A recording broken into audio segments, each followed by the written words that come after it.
Go ahead and subscribe to this channel and enjoy the video, because what you are going to hear is not just a video but a real history story. Let's wander back through the dim corridors of time together, candlelight flickering on old stone walls, while you settle deeper into your pillow and let slow breaths carry you. Tonight's question is gentle yet weighty. In the long, shuffling parade of human centuries, how did ordinary folk, priests, healers, kings, and scholars treat children and adults whose faces bore that unmistakable moonsoft look we now call Down syndrome? Whisper by whisper, we'll drift from ancient villages to Victorian parlors, always pausing just long enough to plant a tiny hook that nudges your curiosity awake, then slipping on so your eyelids may grow heavier. First, picture a Neolithic hearth about 5,000 winters ago. Families huddled against wind-blown thatch. Flint sparks popped while someone hummed a lullaby none of us remember. Buried in archaeological layers, modern scientists have found tiny skeletons with the same cranial features linked to Down syndrome. That means such children lived, ate, and laughed among those early farmers. No scrolls remain to tell us how they were treated, but their bones show signs of nourishment, healed breaks, and bead necklaces buried with care. Even before written language, love left fingerprints. Imagine a mother smoothing a fur blanket over her child's shoulders, whispering, "Sleep, little moon face," while wolves howled beyond the firelight. The world was harsh, yet someone stayed awake to make sure that child's heart kept beating through the night. Skip ahead to classical Greece, where philosophers paced marble courtyards inventing democracy, and midwives delivered babies behind clay walls. Greek law could be cruel. Some city-states allowed fathers to expose newborns deemed unfit. Yet excavation at Thera revealed a child with down-like features buried beneath painted dolphins, resting inside a family tomb, not discarded on a hillside. Picture the gentle hands who laid that body down, slipping a sea-smoothed pebble beside it for comfort in the afterlife. Even in cultures famous for logic and perfection, compassion leaked through the cracks like warm light at dawn. Sleepy listener, doesn't it tug your mind just a little, wondering which voices argued for protection, which for abandonment, and how often kindness quietly won? Later, in Rome's bustling streets, vendors shouted over the clang of chariots while healers mixed herbs in smoky shops. Roman writers seldom described people with Down syndrome directly. Still, mosaics show round-cheeked figures playing lyres or pouring wine at feasts. Perhaps they were slaves, perhaps cherished relatives, perhaps both. Medical texts of Galen mention soft minds and gentle dispositions, advising families to surround such children with music to soothe them. Imagine a courtyard perfumed by crushed time, a child plucking a crooked string, neighbors pausing to smile. Time marches, torches gutter, but a lullaby drifts on.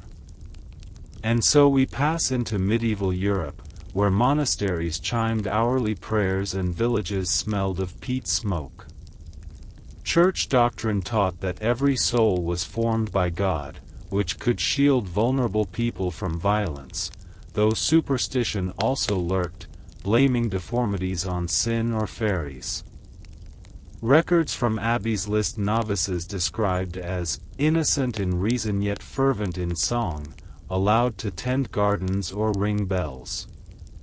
Picture a cloister under soft drizzle, an elder monk guiding a young man, face lit with that familiar wide smile, through rows of lavender, teaching him to shoe geese. Bells ring, crows flap, parchment dries. If your own eyelids droop, let them, the story keeps rocking like a slow cart on a muddy road. White medium star sleepy nighttime whisper asterisk. If these gentle rambles help your mind uncoil, tap the little subscribe button now, so every dusk you'll have another yarn to glide into dreamland with. One quiet click, endless cozy journeys. White medium star. Centuries roll, and we arrive in Renaissance courts where murals glow and physicians chase humors with leeches.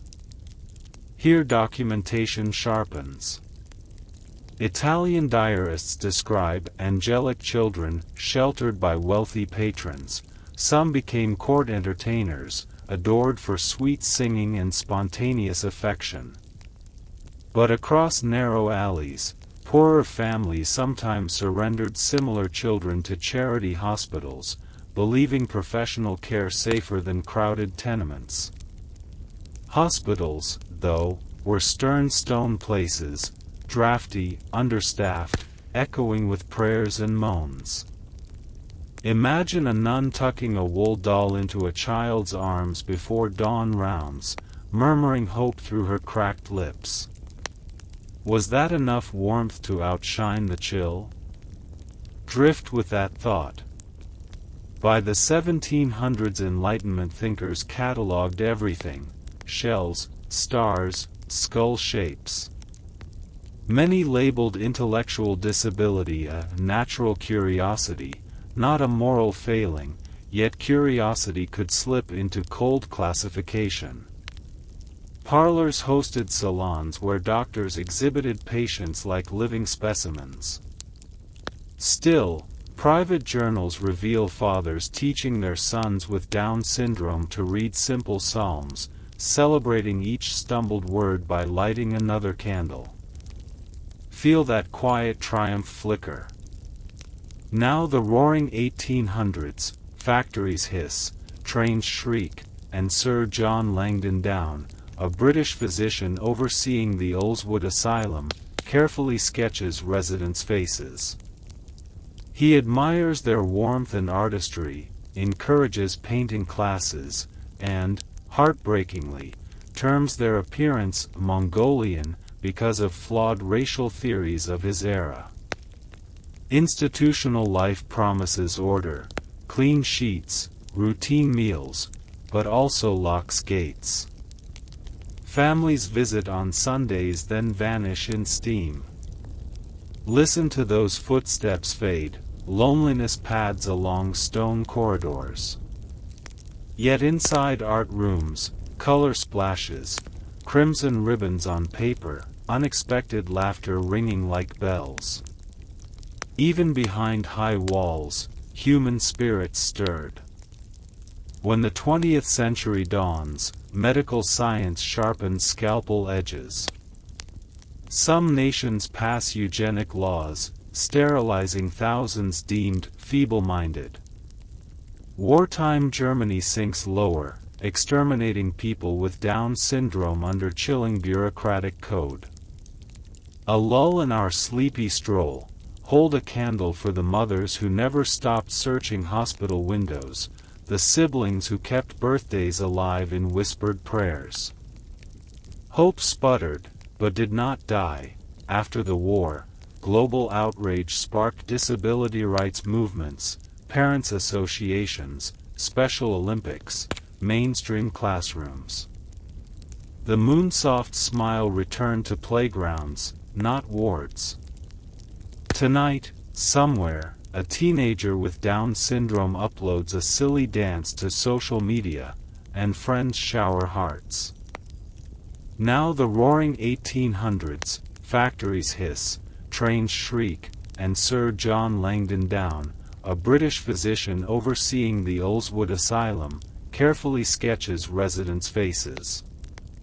He admires their warmth and artistry, encourages painting classes, and, heartbreakingly, terms their appearance Mongolian because of flawed racial theories of his era. Institutional life promises order, clean sheets, routine meals, but also locks gates. Families visit on Sundays then vanish in steam. Listen to those footsteps fade, loneliness pads along stone corridors. Yet inside art rooms, color splashes, crimson ribbons on paper, unexpected laughter ringing like bells. Even behind high walls, human spirits stirred. When the 20th century dawns, medical science sharpens scalpel edges. Some nations pass eugenic laws, sterilizing thousands deemed feeble-minded. Wartime Germany sinks lower, exterminating people with Down syndrome under chilling bureaucratic code. A lull in our sleepy stroll, hold a candle for the mothers who never stopped searching hospital windows, the siblings who kept birthdays alive in whispered prayers. Hope sputtered, but did not die. After the war, global outrage sparked disability rights movements, parents' associations, Special Olympics, mainstream classrooms. The moonsoft smile returned to playgrounds, not wards. Tonight, somewhere, a teenager with Down syndrome uploads a silly dance to social media, and friends shower hearts. Where were we? Ah yes, lantern still in hand, soot smudge on your cheek, heartbeat slower than old clock gears. We had just left the rubble of war and the first shy buds of the modern disability rights era. So lean back, loosen your jaw, and let the story unspool like a warm, humming spool of silk between your fingers. Imagine the late 1940s, cities rebuilding, radios crackling with swing music, mothers clutching ration coupons while fathers hammer roof beams. In hospital nurseries, nurses catalog newborns' measurements on crisp cards. When a baby arrives with that gentle almond-eyed gaze and delicate palms lined like river deltas, many doctors still murmur, "Mongoloid," a word that feels cold as a metal stethoscope. Some advise immediate institutional care, for the child's own good, they insist, citing the chaos of post-war households. Yet a quiet rebellion brews. Picture a London mother named Edna who pockets her discharge papers and leaves the ward cradling her infant, vowing he will not vanish behind barred gates. She stitches his initials into every tiny sock, and each bedtime she taps her wedding band against his crib rail like a little bell, promising he will always hear family music, not ward echoes. One household at a time, the axis of love tilts the medical map. Across the Atlantic, a Massachusetts couple named Marty and Ginny open their living room drapes to neighbors who peer in, curious, maybe cautious. Their daughter with Down syndrome, Annie, is giggling beside a tower of alphabet blocks. Ginny writes polite letters, then firmer ones, to the local school board. "My child will turn 5 next spring, please prepare her desk." Bureaucrats reply with pamphlets about special homes. She writes again, changing her ink color from blue to red. The hook for you, my dreamy listener, is that a single envelope can reroute an entire district's future, because the superintendent finally invites Ginny for tea, sees Annie's bright grin, and wonders if segregation might indeed be the antique here. In sleepy suburban schoolyards from 1955 onward, new children arrive riding buses that once bypassed them. Meanwhile, medical science slinks down unfamiliar hallways. In 1959, French geneticist Jérôme Lejeune peers through a microscope and counts an extra chromosome on the 21st pair. Think of him as a soft-spoken detective seeing one puzzle piece duplicated. That discovery rewrites biology textbooks and, more crucially, peels away layers of superstition. The condition is no longer framed by blame or myth. It is spelled out in tidy chromosomal notation, trisomy 21. Hook. Knowledge can be a lullaby too, because once we name something precisely, fear starts packing its suitcase. Yet naming is only the first candle. Many corridors remain dim. Through the 1960s, popular magazines print heartbreaking photos of kids in overcrowded state hospitals, iron beds jammed wall to wall, paint peeling like tired bark. Public conscience stirs. Presidents sign bills, reporters film documentaries, volunteers push art carts through sterile halls. Let your mind wander down one such hallway in Willowbrook, New York, fluorescent bulbs flickering above. A staff member, call him Daniel, sneaks extra crayons from the supply closet, sliding them under one boy's pillow. Every night Daniel hums a Motown tune, the boy scribbles loops of green and gold on scrap paper, and for minutes at a time the ward becomes a swirling meadow. Those drawings, decades later, will hang in a museum exhibit about outsider art, and visitors will stand mesmerized, never guessing their gallery lights trace back to a single pocketed crayon. Small mercies echo long. Drift onward to the 1970s, when parents' groups blossom like dandelions in every state. Late-night phones ring in modest kitchens. Hi, my name's Alice. My son is 2. I heard you have a daughter with Down syndrome. Could we talk? Those hushed conversations knit a patchwork quilt of support networks. They trade tips on speech therapy, turn chores into songs, clap for every new syllable. They pressure toy companies to print bigger puzzle knobs for smaller fingers. And they lobby Congress to pass the Education for All Handicapped Children Act of 1975. Here's a hook to keep your mind nibbling even as drowsiness drapes your shoulders. That law, signed with black ink on white paper, secretly contains the color of playground slides, the squeak of cafeteria benches, the smell of chalk dust. It unlocks classrooms, and through those doors stream not just students with Down syndrome but also future friends, future advocates, future spouses who will remember, I sat next to Lucy in 3rd grade, difference never scared me. In the 1980s, television flickers with new images. Actor Chris Burke stars in the drama Life Goes On, playing Corky, a teenager with Down syndrome who argues with siblings, crushes on classmates, forgets homework like every other kid. Millions watch. You might picture a living room where a little girl named Carla, also born with trisomy 21, leans toward the screen whispering, "He's like me." Representation becomes a lullaby too, soothing isolation. That decade also witnesses Special Olympics stadiums roaring as runners burst through ribbon tape, grandparents wipe tears because they remember when doctors predicted beds, not medals. But progress is rarely linear.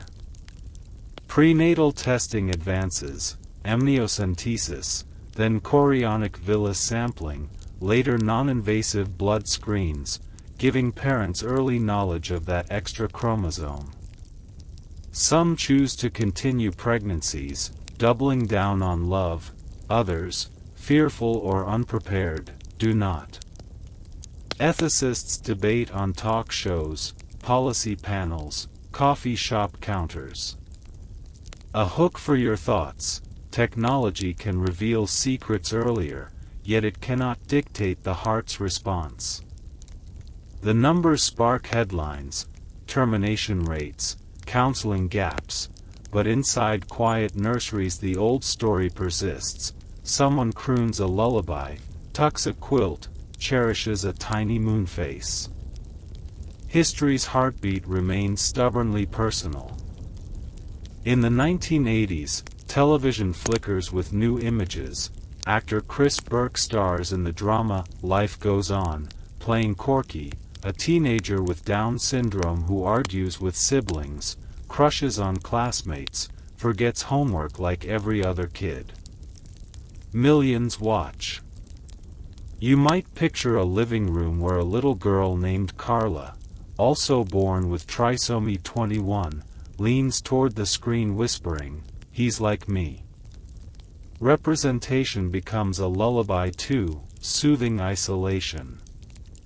That decade also witnesses Special Olympics stadiums roaring as runners burst through ribbon tape, grandparents wipe tears because they remember when doctors predicted beds, not medals. But progress is rarely linear. Prenatal testing advances, amniocentesis, then chorionic villus sampling, later non-invasive blood screens, giving parents early knowledge of that extra chromosome. Some choose to continue pregnancies, doubling down on love. Others, fearful or unprepared, do not. Ethicists debate on talk shows, policy panels, coffee shop counters. A hook for your thoughts. Technology can reveal secrets earlier, yet it cannot dictate the heart's response. The numbers spark headlines, termination rates, counseling gaps, but inside quiet nurseries the old story persists. Someone croons a lullaby, tucks a quilt, cherishes a tiny moon face. History's heartbeat remains stubbornly personal. As the new millennium dawns, inclusion gains ground. Mainstream schools adapt curricula, employers court diversity, universities launch specialized certificate programs. In 2006, the UN adopts the Convention on the Rights of Persons with Disabilities, affirming global commitments to dignity and choice. That same year, an Irish barista named Jamie opens his cafe staffed almost entirely by people with Down syndrome, and tourists queue around the corner for frothy cappuccinos topped with cocoa hearts. Photos spread on social media, each share whispers the same subtext: competence plus warmth is a recipe no algorithm can resist. We're gliding now into the 2010s where Instagram filters glow, and self-advocates seize hashtags.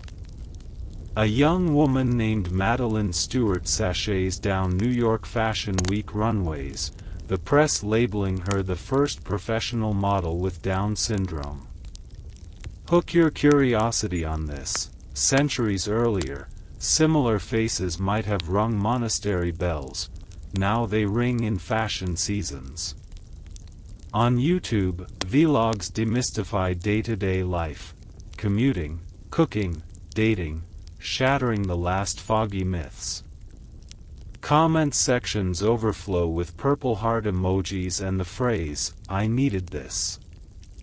Digital megaphones widen the lullaby's chorus. Yet challenges linger like night clouds.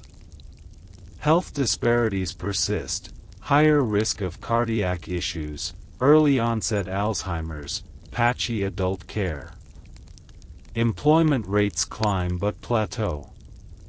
Advocates push for plain language ballots, accessible housing, nuanced media roles beyond perpetual cheerful mascots. The story is half-stitched, threads still taut between your fingers and mine.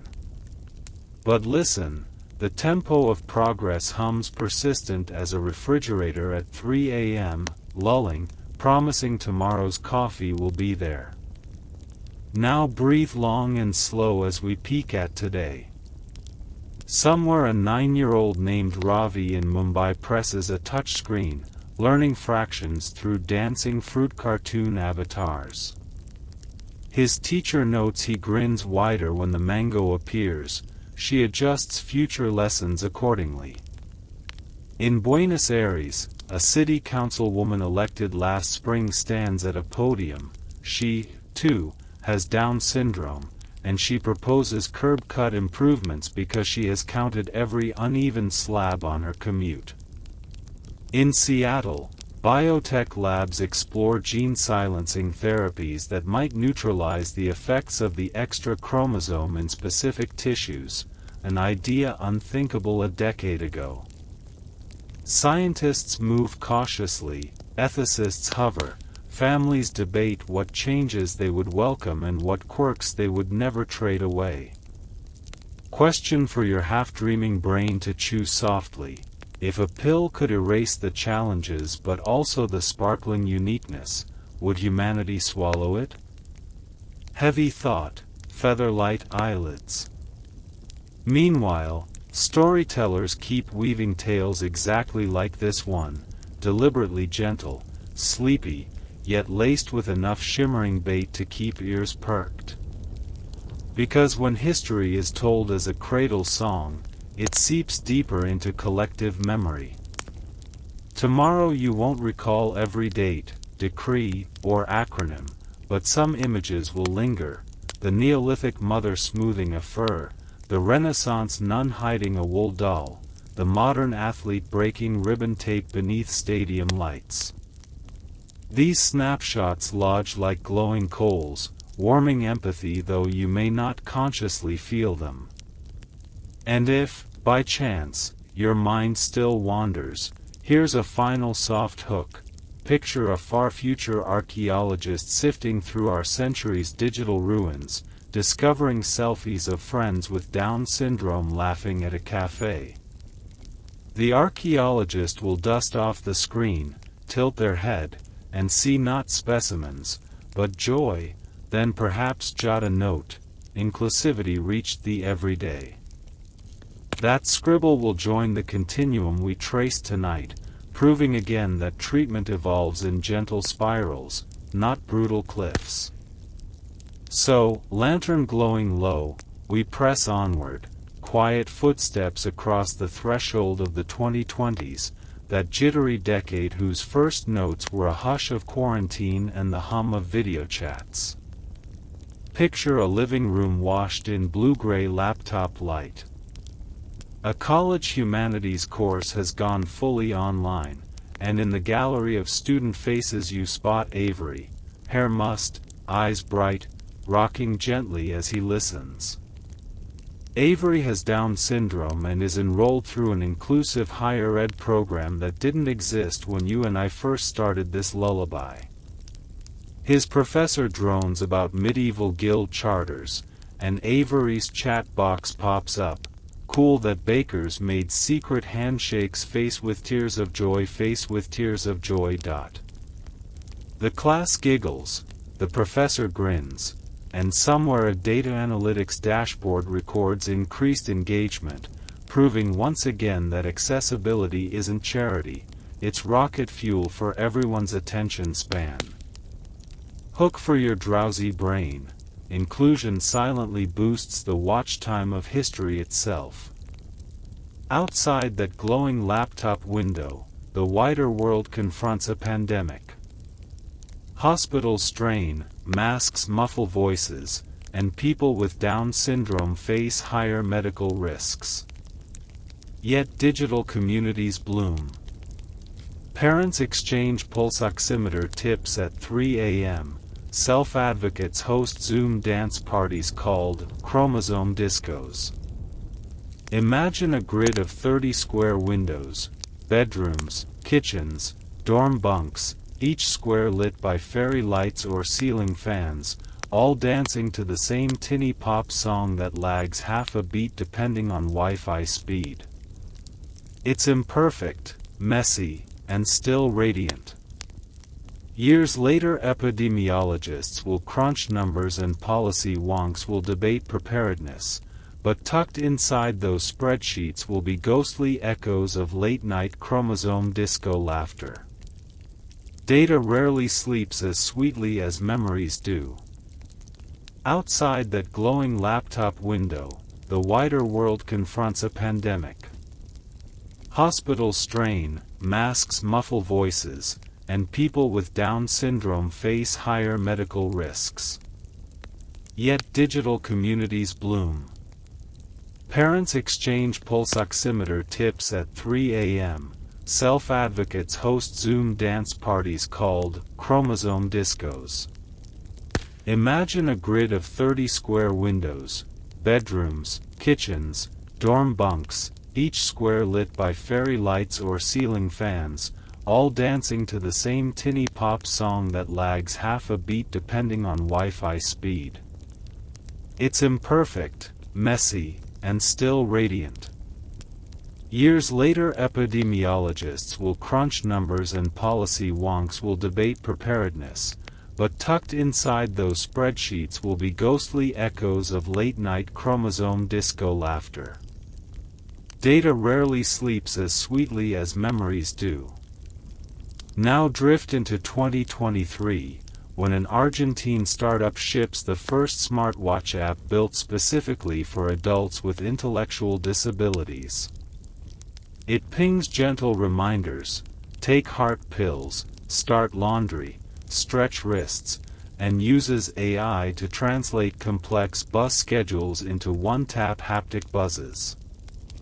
Envision Lucy, age 31, who works at a botanical garden cafe. Her watch vibrates twice, she glances at the screen, and it simply shows a green leaf icon. That means, water the ferns. She nods, shoulders the hose, and tips water over fronds that glisten like emerald lace in morning sun. A tour group wanders by, a child says, "I love the plant lady," and Lucy beams because the watch keeps her in rhythm with the universe. Hook. Sometimes history hides inside the wrist flick of technology so tiny we barely notice, but the ripple touches a forest of leaves. Mid-decade, film students release a low-budget sci-fi thriller titled Extra 21, starring a lead actor with Down syndrome who plays an interstellar codebreaker. Critics expect heartwarming fluff. Instead they get razor-sharp suspense and a villain undone by an unassuming hero who sees patterns no neural net can imitate. The movie drops on streaming platforms with an algorithmic shrug, then surges to global top 10 in 48 hours. Message boards ignite, representation done right. Neurodivergent Sherlock in space. Picture a teen in rural Kansas binge-watching at 2 a.m., mouth hanging open, thinking, could I direct a film like that? Another hook to keep half your mind awake. Pop culture breakthroughs often arrive sideways, wearing sneakers instead of golden sandals, but they still rewrite possibilities faster than royal edicts ever did. Meanwhile, legislation lumbers on. In 2026 the European Union adopts the Universal Design in Employment Act, mandating that companies with over 200 workers create multi-format training materials and flexible interviewing procedures. A bit dull, yes, but let the bureaucratic jargon rock you gently, because hidden amid subsections is Clause 7.4b requiring clear language job postings. That nudge alone opens thousands of roles previously barricaded behind jargon like cross-functional synergy steward. Suddenly listings read, we need someone friendly to greet visitors and track deliveries on an iPad, we will teach you. Imagine the resume floodgates creaking open, and among the applicants is Marcos, 38, who has spent a decade sorting mail in silence. During his interview he surprises the HR manager by asking, "Do you like origami?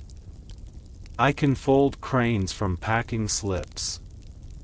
He gets hired, and 2 months later he runs the most efficient mail hub the company ever had, cranes dangling from the ceiling like quiet confetti. Take a slow breath, let eyelids sink halfway. We're nearing the era historians will someday nickname the Neurorenaissance, when societies finally treat different cognitive profiles not as deficits but as alternate operating systems. Laboratories study why people with Down syndrome have lower solid tumor cancer rates, hoping to translate that genetic shield into cures for everyone. Venture-funded firms consult adults with Down syndrome to improve user interface friendliness, because who better to find clunky steps than someone whose life has sharpened that instinct? Hook for your drifting thoughts. Disability flips into competitive advantage the way night flips into dawn, soundlessly, then all at once obvious. Around 2029, the first globally syndicated talk show hosted by a duo with Down syndrome airs from Seoul. One host loves K-pop gossip, the other reviews gadget hacks, both trade jokes smoother than late-night veterans. Subtitles roll in 18 languages. Clips trend on TikTok, sponsors line up, and Nielsen numbers reveal a surprise. Viewership spikes among seniors with no disability connection whatsoever. They just adore the host's sincerity in a media ocean of polished fakery. Truth as lullaby, sincerity as click magnet. Not everything glitters.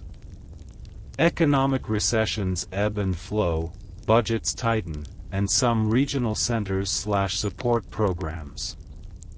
Families dust off the old skill of activism, crowdfunding summer camps, lobbying city councils, reminding bean counters that community ties are cheaper than crisis care. Picture grandmothers stitching banners in pastel thread, "Inclusion saves taxes." They wave them at a budget hearing, local news airs a 30-second clip, donations triple overnight. Even austerity inadvertently spins fresh hooks for storytellers of tomorrow. Soon we step into the 2030s, and gene editing hype crescendos. Press releases trumpet CRISPR-based, chromosome silencing, therapies entering phase 2 trials. Ethics panels convene, disability activists insist on seats at the table, parents wobble between hope for health gains and worry about personality shifts. Imagine twin brothers, both with Down syndrome. One enrolls in a therapy aimed at boosting short-term memory, the other prefers to stay as he is. 5 years later they attend a family reunion. One recites every cousin's birthday flawlessly, the other tells the same joke 4 times, each with louder laughter. Their mother hugs both equally, aware that love is not divisible by cognitive performance. Hook. The future will not be a single, shiny upgrade but a garden of choices, messy and blooming, where humanity must keep practicing the art of nuanced love. If your lashes are fluttering, sink deeper, because now we swirl across continents collecting vignettes like fireflies. In Nairobi, a cafe called Trisomy Treats trains baristas to blend Kenyan beans while teaching visiting tourists a word in Swahili Sign Language. In Reykjavik, a research team hires adults with Down syndrome as story listeners to collect folk tales from isolated villages. Their empathetic patience unearths legends that scholars missed for a century. In Buenos Aires, an experimental theater troupe stages Hamlet in slow narrative rhythms, perfect for audiences with cognitive disabilities. Critics declare it the most emotionally raw Shakespeare revival in decades. One hush after another, hooks keep nibbling your mind even as dreams tug. If your lashes are fluttering, sink deeper, because now we swirl across continents collecting vignettes like fireflies. In Nairobi, A cafe called Trisomy Treats trains baristas to blend Kenyan beans while teaching visiting tourists a word in Swahili Sign Language. In Reykjavik, a research team hires adults with Down syndrome as story listeners to collect folk tales from isolated villages. Their empathetic patience unearths legends that scholars missed for a century. In Buenos Aires, an experimental theater troupe stages Hamlet in slow narrative rhythms, perfect for audiences with cognitive disabilities. Critics declare it the most emotionally raw Shakespeare revival in decades. One hush after another, hooks keep nibbling your mind even as dreams tug. By 2040, the UN reports that the global literacy rate among individuals with intellectual disabilities has tripled since 2000.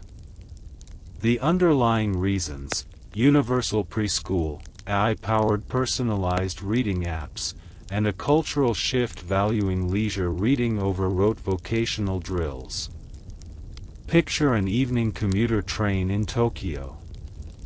A middle-aged salaryman glances up from his phone to notice the woman beside him. She has Down syndrome, a chic blazer, and is absorbed in a hollow novel. Their eyes meet. She lifts the corner of her visor screen and gushes, "Plot twist." He chuckles. They discuss the author, and for 3 stops the world tilts into unexpected camaraderie. Hook. Shared fandoms sometimes do more for inclusion than constitutional amendments. We float onward to 2045, when Mars colonies are a decade old. Recruitment posters seek high cooperation temperament candidates. Psychologists note that many individuals with Down syndrome excel in team empathy and conflict diffusion. So a handful of trisomy 21 settlers board the Celeste 2 transport. Imagine Athena base, red dust swirling outside Transparisteel, communal dinners humming with inside jokes. Earth media can't get enough. First human wedding on Mars includes a bride with Down syndrome wearing a silk-printed constellation gown, zero-gravity confetti drifting like silver snow. The hook here is cosmic.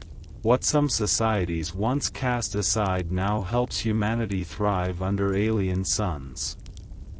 You might wonder, is this bedtime tale straying into utopian sparkle?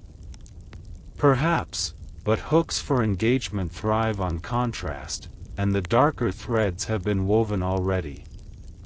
History's full tapestry shows that cruelty and compassion run parallel, and progress is the elusive stitch crossing them. Tonight we trace the stitch's latest glimmering path so your mind can rest on its soft underside. Let the lantern wick sputter to a final ember as wind rustles beyond your curtained window. If dawn remains far away and you crave yet more gentle passages, legal footnotes from 2050, memoir excerpts, or lullaby-length field reports from that cafe on Mars, simply murmur another, continue, and I'll arrive with fresh stories folded like origami cranes, ready to let them drift across your settling thoughts until sleep at last claims you completely. And her own smile spreads wider than the fern leaves themselves because she has memorized the code of vibrations: 1 buzz for watering, 2 for lunch break, 3, 4, clock out and catch the 6:05 bus. Here's a soft hook for you even as your pulse steadies toward sleep. The next time you feel your phone hum in your pocket, you might wonder whether that simple act of haptic language first bloomed in a design studio that interviewed Lucy and her friends about what independence really feels like. Slide further into 2024, an Olympic year, Paris glittering beside the Seine. Special Olympics France organizes a torch run that weaves through tiny villages instead of main boulevards, because organizers know that winding rural roads are where proud grandmothers sit on porches sipping mint tea. Picture one torchbearer named Hassan, 24, hair bouncing as he jogs. His uncle installed a blue plastic swimming pool in their yard when Hassan was 5, and that slippery summer is when Hassan first learned butterfly stroke. Now, behind him, local children in straw hats chase the convoy, waving paper torches. A drone camera beams footage skyward, and millions on social media watch from feather-soft pillows at midnight, heart icons popping like fireflies. The algorithm notes unusually high completion rates on this clip. Viewers stay till the end. The secret? Joy is sticky. Viewers can't scroll away from authentic laughter, which means advertisers queue to place ads before and after. That's what high CPM history looks like in our era, friend. Real stories, wide smiles, long tail retention. We drift again, quieter, into a pocket of the same year, this time in Kyoto, where temple bells echo beyond cherry trees. A professor of bioethics hosts a twilight symposium on emerging gene silencers that might one day dampen the heart defect risks associated with trisomy 21. Around a wooden conference table, scientists sip green tea while paper lanterns sway overhead. One researcher, Dr. Nakamura, flashes a slide that simply reads, "Question first, if we can, should we?" Silence ripples like wind over koi ponds. A parent in the audience speaks up, a mother named Noriko who raised twin daughters, one with Down syndrome, one without. She says, voice trembling but clear, "When I tuck them in, I cannot imagine choosing one song over another. Both melodies have different chords, but the harmony is mine." Hook right here. Ethics is no longer abstract when bedtime lullabies enter the chat. Night deepens, your eyes might flutter, yet the torch of history still flickers. Let's wander to Johannesburg's bustling downtown, late 2024. A new cafe called Chromosome and Cocoa opens, staffed primarily by baristas with intellectual disabilities. You step inside, imagine warm mahogany counters, murals of galaxies painted by a local art collective, and the scent of cardamom-infused hot chocolate. The manager, Sifo, who has Down syndrome, rings a brass bell whenever a customer tips. Each ding triggers fairy lights above the espresso machine.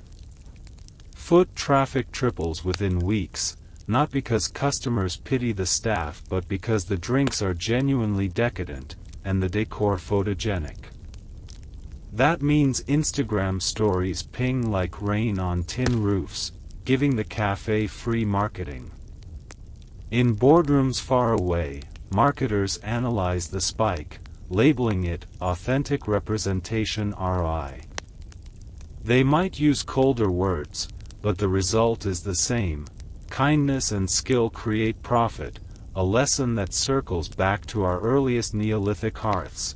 Nourish everyone and the village thrives. Hook your gentle thoughts on this. Archaeologists 3,000 years from now may unearth receipt paper from Chromosome and Cocoa, scan the QR-coded logo, and deduce that inclusivity was not just a moral stance but an economic driver of the mid-2020s. That tiny scrap could sit in a glass case beside those Neolithic bead necklaces we mentioned earlier, forming a perfect archaeological loop: bead, crayon, smartwatch, receipt.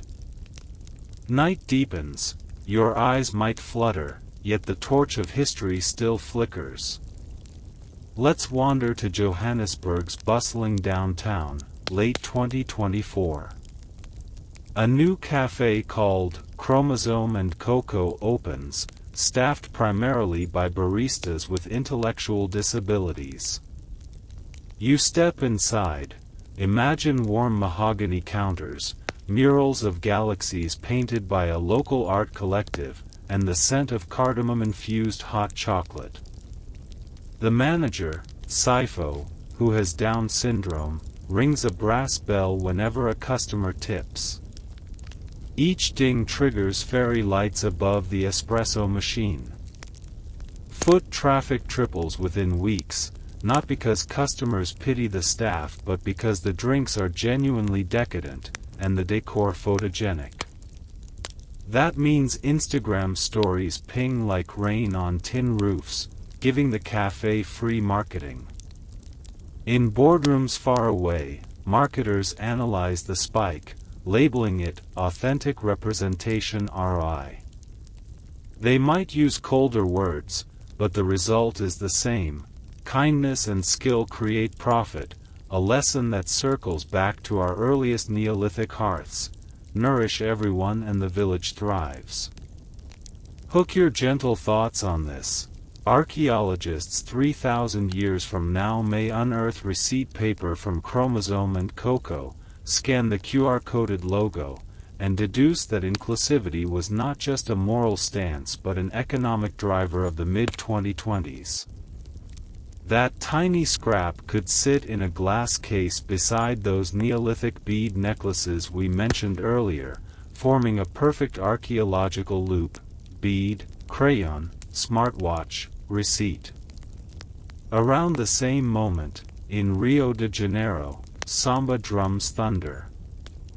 Carnival organizers debut a new parade float titled 21 Extra Stars, featuring dancers with Down syndrome swirling beneath a faux night sky of LED constellations.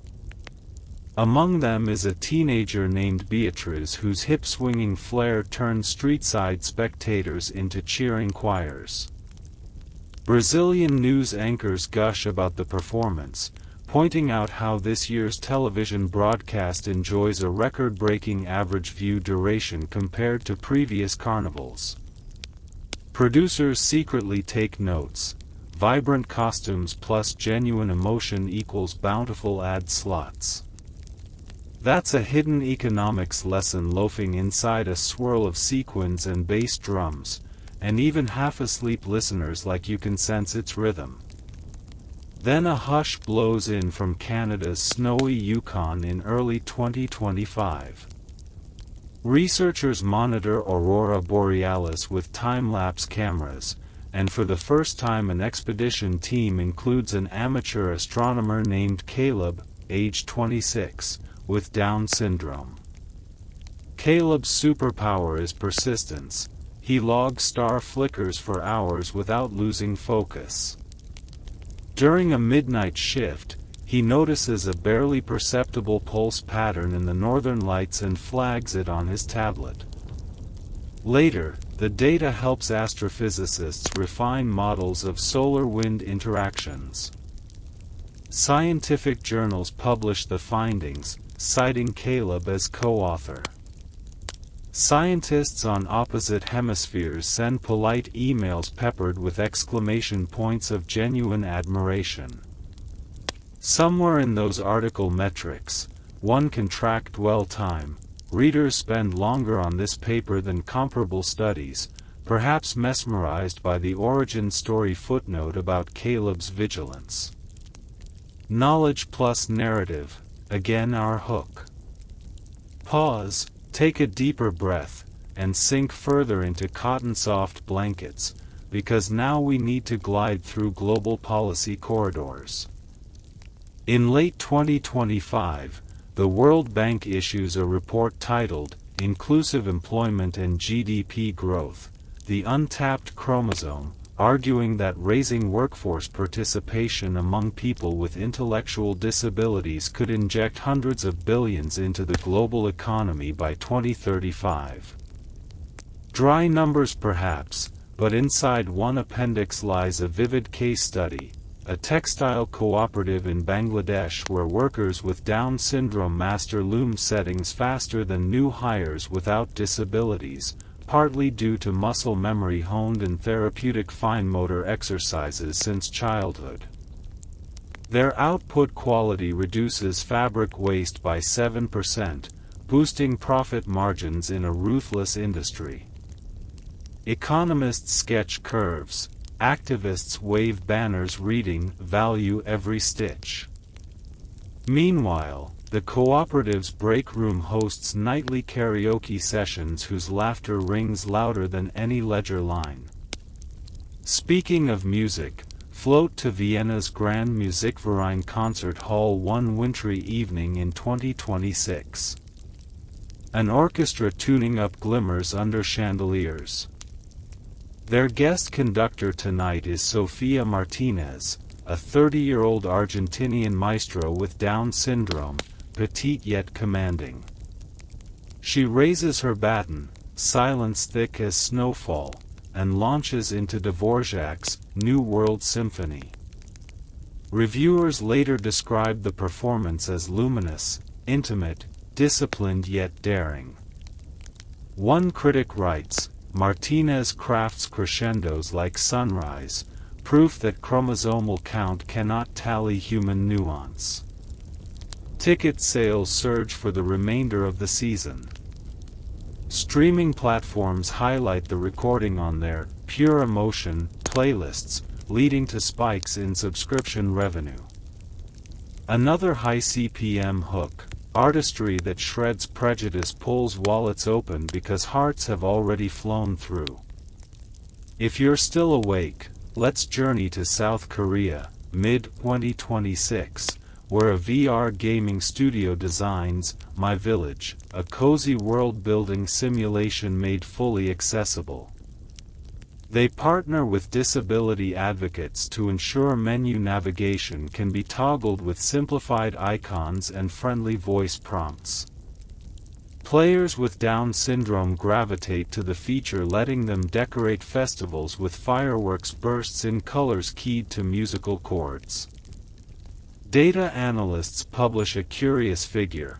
Players who enable accessibility settings actually stay in-game longer and are more likely to purchase cosmetic upgrades. Investors nod. Universality equals extended screen time equals healthy return. Even the fluffiest digital blossoms can carry mighty financial pollen. Gently now, we'll tiptoe into a children's hospital in Nairobi, sun bleaching the curtains. Pediatricians test a tablet app using AI-generated bedside stories personalized for each child. For kids with Down syndrome, the app slows narrative pace, adds expressive face emojis alongside dialogue, and includes prompts for simple sign language gestures. One 7-year-old, Amina, who's been shy during her leukemia treatment, starts mimicking the gestures and soon converses with nurses in easy 2-word phrases. Her emotional well-being scores rise, overall recovery outlook improves. Health insurer actuaries notice reduced sedation drug costs. Tiny hooks everywhere. Compassionate design has ripple savings across systems, but those spreadsheets never record Amina's giggle the first time the cartoon lion wiggles its whiskers at her. And just because night stories love to fold back on themselves, let's flash to a remote mountain town in Peru where archaeologists begin a 2027 dig.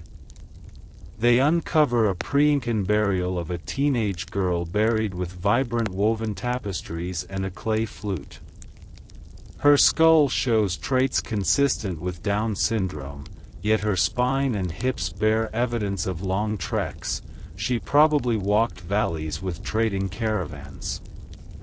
Historians hypothesize she might have served as a traveling musician, honored in death with the tools of her craft. The dig coincides with modern satellite mapping of disabled inclusion along ancient trade routes, a brand new subfield dubbed Inclusive Archaeology. So our story arcs back to bone and beat again, a full-circle lullaby. And just because night stories love to fold back on themselves, let's flash to a remote mountain town in Peru where archaeologists begin a 2027 dig. They uncover a pre-Incan burial of a teenage girl buried with vibrant woven tapestries and a clay flute. Her skull shows traits consistent with Down syndrome, yet her spine and hips bear evidence of long treks. She probably walked valleys with trading caravans. Historians hypothesize she might have served as a traveling musician, honored in death with the tools of her craft. The dig coincides with modern satellite mapping of disabled inclusion along ancient trade routes, a brand new subfield dubbed Inclusive Archaeology. So our story arcs back to bone and beat again, a full-circle lullaby. ZZZ * quiet midnight nudge * if you've drifted this far, you clearly savor these gentle, winding journeys. A single tap on subscribe turns each new ramble into an automatic bedside companion, arriving without you lifting a finger. And yes, algorithms adore those clicks almost as much as I adore whispering to you. ZZZ. Time to swirl across the Atlantic once more, to a 2028 Silicon Valley hackathon. Teams race to build an open-source voice assistant plugin that simplifies tax filing for cognitively diverse users. The winning prototype speaks in calm, unhurried cadences, highlights only one field at a time, and celebrates progress with soft chimes. Government agencies contract the team within months, and by 2029 national tax refund errors drop notably among all filers, not just disabled ones. Another truth emerges: design for edge cases and everyone benefits. That principle has deep historical roots. When Romans widened roads for ox carts, charioteers cheered too. The hook glints. Progress always begins at a margin then slides to the center, like warm syrup over pancakes. We near 2030 now, and urban planners in Berlin break ground on Stadter Harmony, a pilot neighborhood where every third apartment is reserved for residents with disabilities at subsidized rent. Grocery stores train staff in plain language customer service. Crosswalk lights extend countdown timers, community theaters employ inclusive casting. Real estate analysts predict low ROI, but within 3 years property values outpace surrounding districts. Turns out walkable design, clear signage, and neighborly vibes entice families and retirees alike. Financial newspapers coin the term "harmony effect," citing increased foot traffic to local cafes and lower policing costs due to strong community ties. Investors retrofit adjacent blocks to mimic features. Long-ignored universal design manuals sell out on Amazon. In your half-slumber you may hear faint cha-ching echoes, but beneath that is an older sound, ancient village fires, wood popping, as neighbors realized stronger huts benefit everyone. And at last, drifting toward 2031, envision an International Space Station live stream. Astronauts celebrate New Year's by reading messages from classrooms around the world. One comes from Rashid, a 12-year-old with Down syndrome in Dubai, asking what a sunrise looks like from space. The crew answers live, camera poised toward Earth's limb. Dawn, there is not a slow creep but a sudden blade of gold slicing black velvet.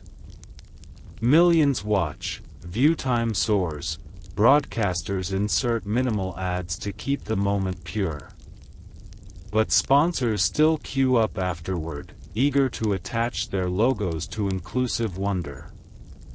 Rashid's classmates cheer. Rashid's teacher quietly notes he has started writing every morning since. At this point, listener, years and words swirl like snow caught in lamplight. Perhaps you've already drifted into dreams where torches pass, cafe bells ding, symphonies swell, and aurora pulses dance across Yukon skies. But if your mind still floats, know the path unspools further. We could track mid-century AI companions that translate legislative bills into emoji-laced summaries. We could follow ocean researchers with Down syndrome piloting tactile feedback drones to map coral reefs. We could peek at a retirement village where elder residents read bedtime stories in augmented reality to preschoolers continents away.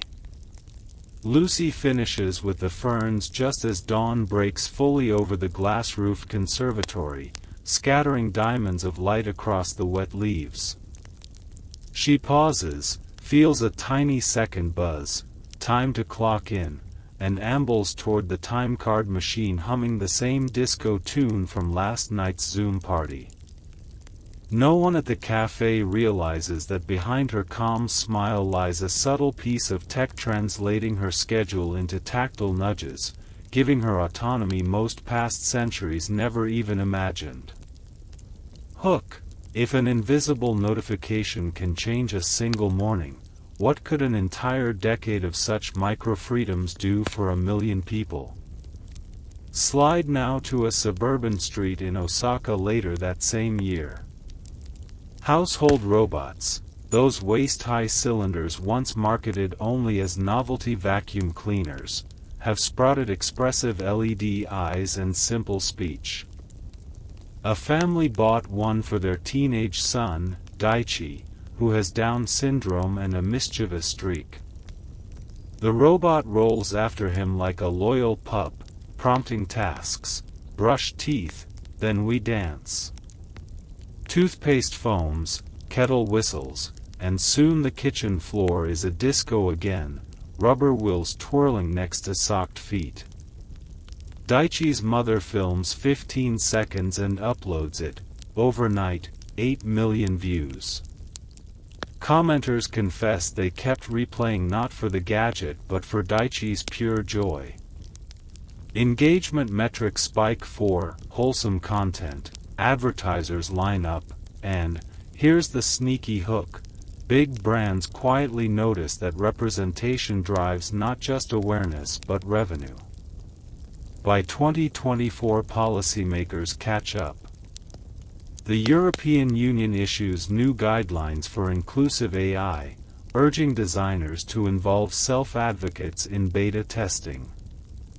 Imagine a Paris focus group, croissants, laptops, translation headsets murmuring.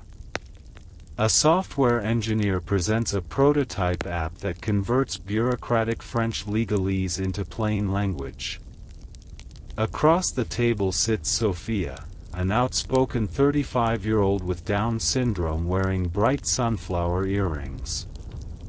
She scrolls the demo, tilts her head, and says, "Too much yellow. Hard to read." The engineer blushes, toggles contrast, and makes a note about user-controlled color themes. That tweak will end up in the final release, destined to help thousands navigate housing grants. Little comment, large ripple, another breadcrumb for your drifting thoughts. Elsewhere the arts keep blooming. A Canadian theatre troupe premieres an all-ability adaptation of The Odyssey. The Cyclops scene becomes a shadow puppet number, narrated by Josie, whose voice lilts like wind chimes. Reviews gush about fresh mythic energy, ticket sales soar, and the national broadcaster records a special.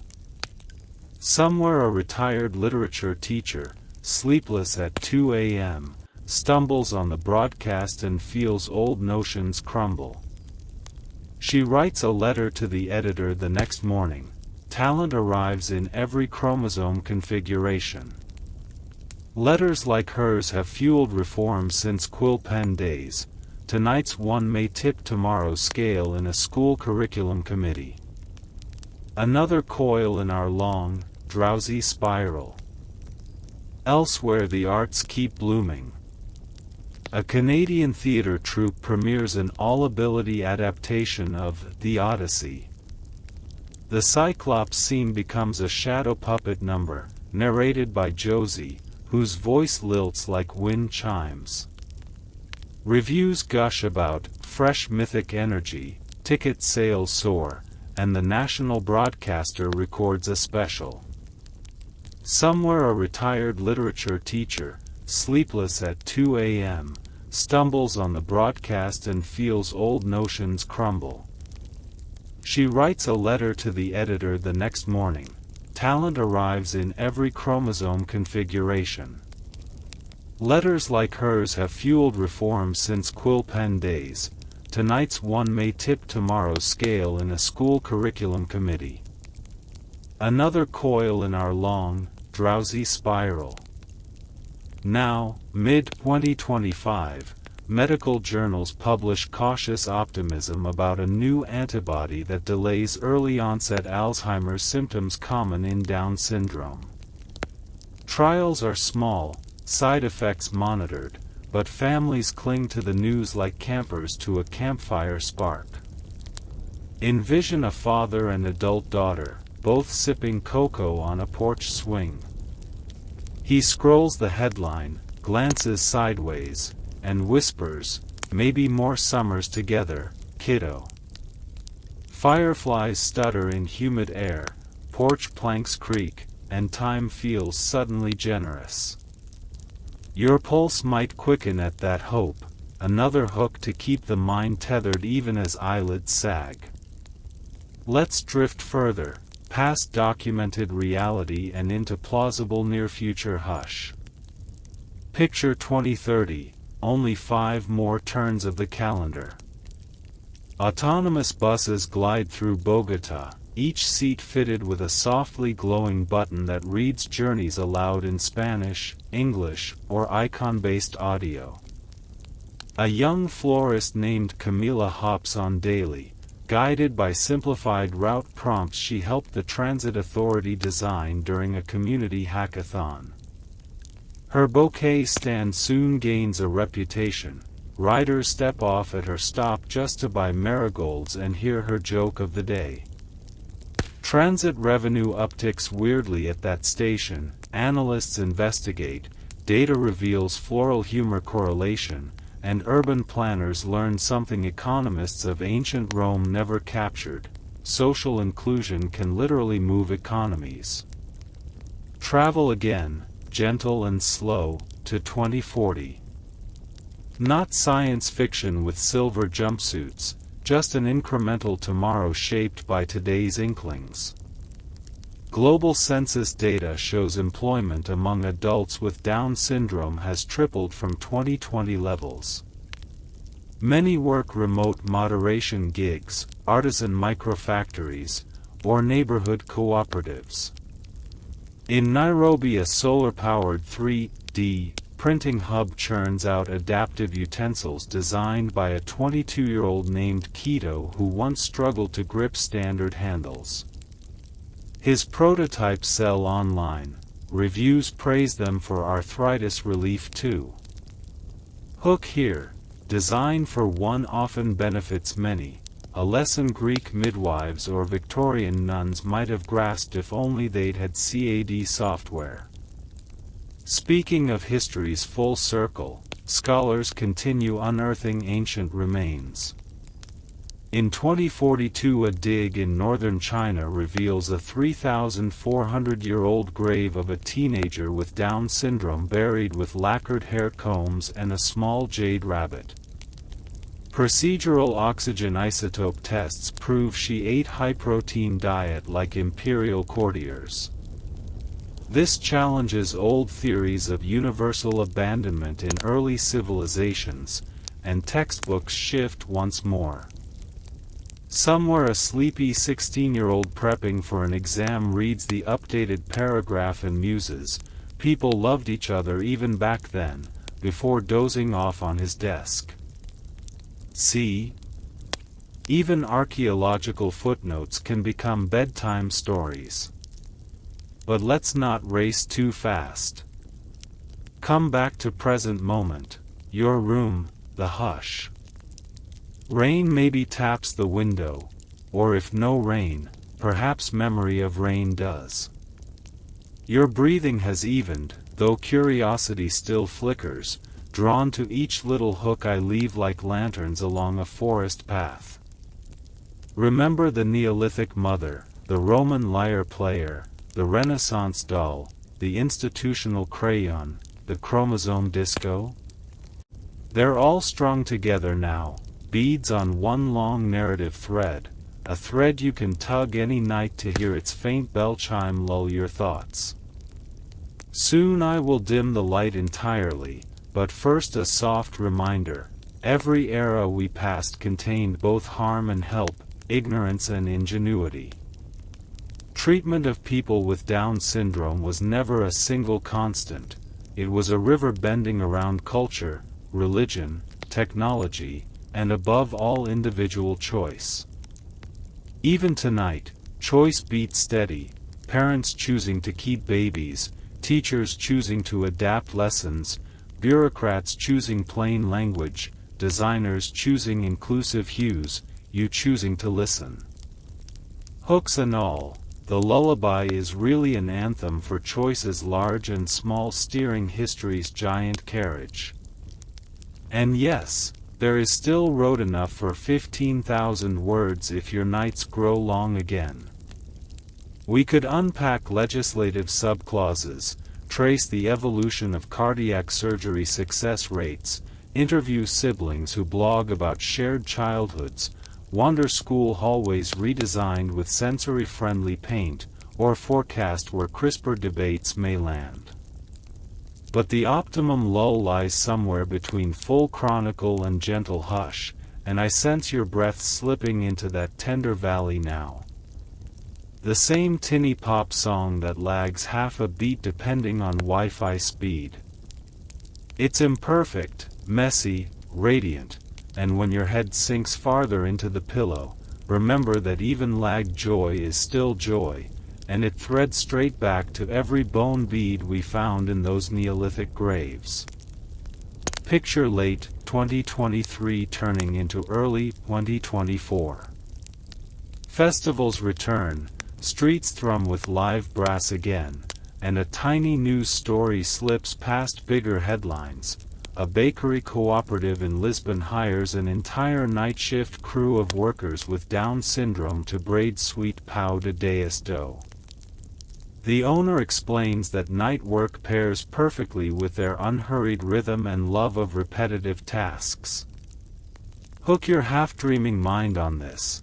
At 2 a.m. somewhere across the world, while you're cocooned in blankets, a young baker named Tomas hums fado songs and knots sugar-crusted strands that will greet tourists at sunrise, proof that inclusion doesn't sleep, it just switches time zones. Meanwhile, the policy gears keep grinding. In 2025, Congress expands ABLE accounts, letting adults with disabilities save more income without losing health benefits. That detail sounds dry, but zoom closer. A woman called Yolanda, who stocks shelves at a Houston hardware store, now funnels part of every paycheck into her very first vacation fund. She Googles pictures of Glacier National Park, pins them to a corkboard, and writes June with 3 glitter hearts. That single word holds centuries of change. Remember the ancient Greek infant buried beneath dolphins? From hillside grave to cross-country vacation plan, the arc of treatment has stretched long and sometimes jagged, but always, always upward.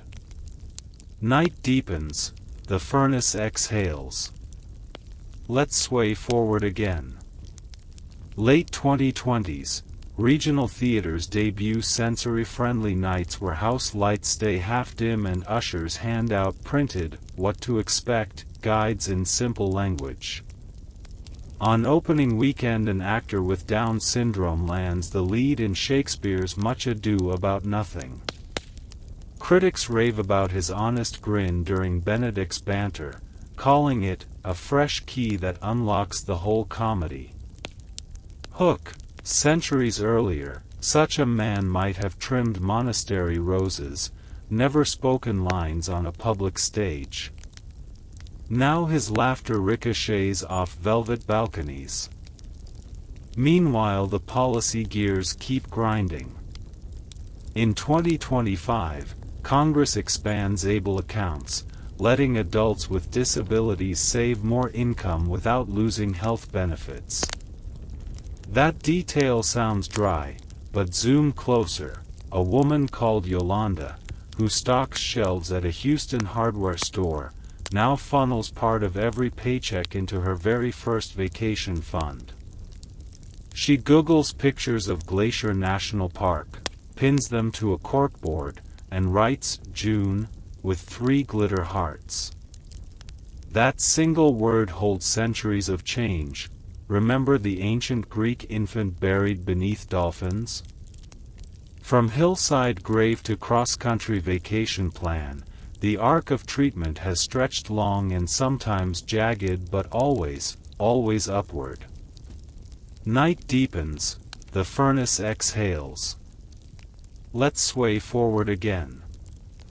Late 2020s, regional theaters debut sensory-friendly nights where house lights stay half-dim and ushers hand out printed, what to expect, guides in simple language. On opening weekend, an actor with Down syndrome lands the lead in Shakespeare's Much Ado About Nothing. Critics rave about his honest grin during Benedict's banter, calling it a fresh key that unlocks the whole comedy. Hook. Centuries earlier, such a man might have trimmed monastery roses, never spoken lines on a public stage. Now his laughter ricochets off velvet balconies. Yet life is never all roses. Medical journals continue tracking elevated Alzheimer's risk. New gene editing trials show promise but raise heavy questions. A bioethics podcast invites 2 guests, Dr. Greenfield, who lost her sister to dementia at 51, and Matteo, a 53-year-old poet with Down syndrome who fears losing his own memories. Matteo reads a stanza, "If they steal my yesterday, leave me tomorrow's birdsong." Listeners sob quietly on commuter trains, then miss their stops because they're staring at dawn-pink clouds thinking about chromosome therapy, memory, identity, the tiny hooks of poetry. Slide onward. It's 2030, yes, we're tiptoeing into future dream territory, but history isn't only in the rear view, it's laid out like a sleepy railroad stretching ahead. In many cities, self-driving shuttles weave curb-to-door routes designed by accessibility engineers who grew up alongside classmates with Down syndrome. Their coding choices reflect playground friendships. Fonts are larger, voice assistants slower, payment screens read aloud every step. A hook for your dozy spirit. Sometimes the smallest childhood bond rewires an entire transit grid decades later. Back in family homes, elders with trisomy 21 reach ages rarely seen before, 60, then 70, thanks to cardiac surgeries perfected in the 2020s. Grandnieces help them scroll photo albums projected on kitchen walls. Black and white snapshots from 1970 Special Olympics fade into 4K wedding videos where they stand as proud godparents. One winter afternoon, an 80-year-old named Mrs. Chan sips jasmine tea while her hologram assistant gently quizzes her on old friends' names, part of a cognitive care routine. She smiles each time she nails an answer, and the assistant tosses digital confetti. Technology, once feared as cold, has been taught warmth in countless little patches of code. Sparkle's sweet sleeper, if your eyes flutter open just long enough to think, I'd like more journeys like this. Glide that thumb to subscribe so tomorrow night a fresh candle at Ramble will be waiting. No searching, no fuss, just a tap and drift. Sparkles. Now sink again. Outside our window of imagination, 2033 dawns with a legal milestone. Global airlines adopt a single, simple passenger support protocol. No more forms in triplicate, no more surprise fees for mobility aids, and every attendant trained in plain speech briefing. The very first flight under the new rule crosses the Pacific. Mid-journey, an attendant crouches beside 19-year-old Kenji, who has Down syndrome and is traveling alone for the first time. She hands him a card that reads, "Halfway there, celebrate with juice?" He laughs, orders apple, snaps a selfie, and texts it to his mom, "Doing great." Clouds huge. Somewhere over turquoise water, thousands of feet below, dolphins leap. They have no idea their painted cousins on ancient Thera murals floated us to this moment. By the mid-2030s, city mayors commission quiet hour marketplaces where stallholders dim lights and reduce speaker volume, making weekend errands gentler for anyone with sensory sensitivities. One Saturday in Barcelona, a florist notices her regular customer Clara, who has Down syndrome, studying sunflowers. The florist winks and whispers, "Smell number 6, referring to a bloom that leans extra golden. Clara inhales, lights up, buys a bouquet, and later records a podcast titled "Sunflowers Smell Like Trumpets." It trends top 5 on the mindfulness charts for a week. Question to tickle the last alert neuron in your softening brain. When historians of 2,150 dissect podcast archives, what will they decide mattered more, download numbers or the unquantifiable hush those sunflowers planted in thousands of listeners' chests? Come 2038, universities host joint symposiums where geneticists sit beside self-advocates. Sessions have titles like Editing Pain, Keeping Joy. A panelist named Rue smirks and says, "Edit my tendon laxity, sure, but leave my super hug powers alone." Laughter fills the hall, and funding officers scribble notes. Respect subject preference, incremental, but real. The 2040 World Expo in Nairobi unveils a pavilion called Extra, built entirely by architects, engineers, and craftspeople who share the 21st chromosome trio. Visitors walk a spiraling ramp whose walls display holographic scenes from our entire journey tonight: the Neolithic hearth, the Roman courtyard, the Victorian art class, the chromosome disco. At the ramp's apex blooms a garden of living plants chosen for resilience: purple coneflower, silver sage, and, yes, sunflowers labeled trumpet scent. Expo guides explain that each visitor may adopt a digital seed. By scanning a QR code they'll receive growth updates for years. So the story keeps sprouting, even after the pavilion is dismantled. And still, problems nibble at the edges. Rural clinics lag behind urban advances. Insurance systems maze and snarl. Some classrooms slip back toward token inclusion rather than true collaboration. But thread the timeline together and see the broader weave. More doors open than close, more lullabies hum than hush, more midwives now whisper, "Congratulations," instead of, "I'm so sorry." Progress breathes like sleepers.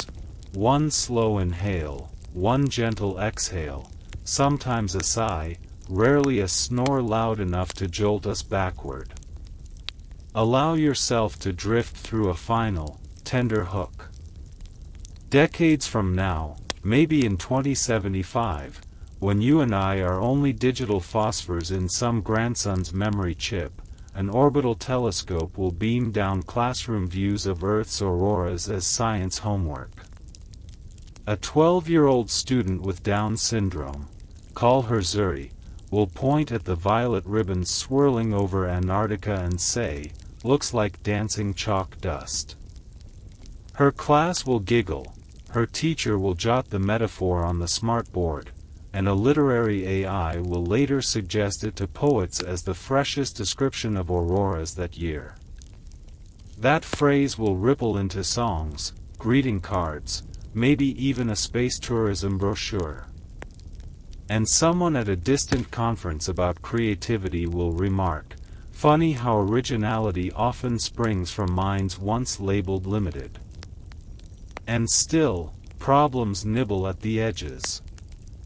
Rural clinics lag behind urban advances, insurance systems maze and snarl, some classrooms slip back toward token inclusion rather than true collaboration. But thread the timeline together and see the broader weave, more doors open than close, more lullabies hum than hush, more midwives now whisper, "Congratulations," instead of, "I'm so sorry." Progress breathes like sleepers, one slow inhale, one gentle exhale, sometimes a sigh, rarely a snore loud enough to jolt us backward. Allow yourself to drift through a final, tender hook. Decades from now, maybe in 2075, when you and I are only digital phosphors in some grandson's memory chip, an orbital telescope will beam down classroom views of Earth's auroras as science homework. A 12-year-old student with Down syndrome, call her Zuri, will point at the violet ribbons swirling over Antarctica and say, "Looks like dancing chalk dust." Her class will giggle, her teacher will jot the metaphor on the smartboard, and a literary AI will later suggest it to poets as the freshest description of auroras that year. That phrase will ripple into songs, greeting cards, maybe even a space tourism brochure. And someone at a distant conference about creativity will remark, "Funny how originality often springs from minds once labeled limited." And the ferns, feeling the cool mist, seem to bow back in gratitude. Small vibrations, big independence, another quiet revolution slipping under most historians' radar yet destined to appear in some future footnote as casually as the invention of the telephone. Hook this vision to your half-lidded mind. When historians of 2125 map technological milestones, they will place AI-assisted autonomy for trisomy 21 on a timeline glowing softly between commercial lunar tourism and lab-grown coral reefs. Slip now into 2024, when global headlines roar about elections, climate pacts, and Mars landings, but an equally seismic shift occurs in a mid-sized town outside Kyoto. They're a cluster of grandmothers, each raising an adult child with Down syndrome, pool their pensions to buy a defunct ryokan. They scrub tatami, repaint shoji frames, and reopen as the Chrysanthemum Guesthouse, staffed almost entirely by their sons and daughters. Travelers arrive for the hot spring baths yet leave mesmerized by the handwritten poems tucked under their teacups, lines about steam, stars, and gratitude penned in careful hiragana. Travel bloggers post stories, traffic spikes, booking surge, and the ryokan turns profitable before winter's first snow. Somewhere across the Pacific, an MBA professor adds the case to next semester's syllabus under the header, "Social Capital as Competitive Advantage."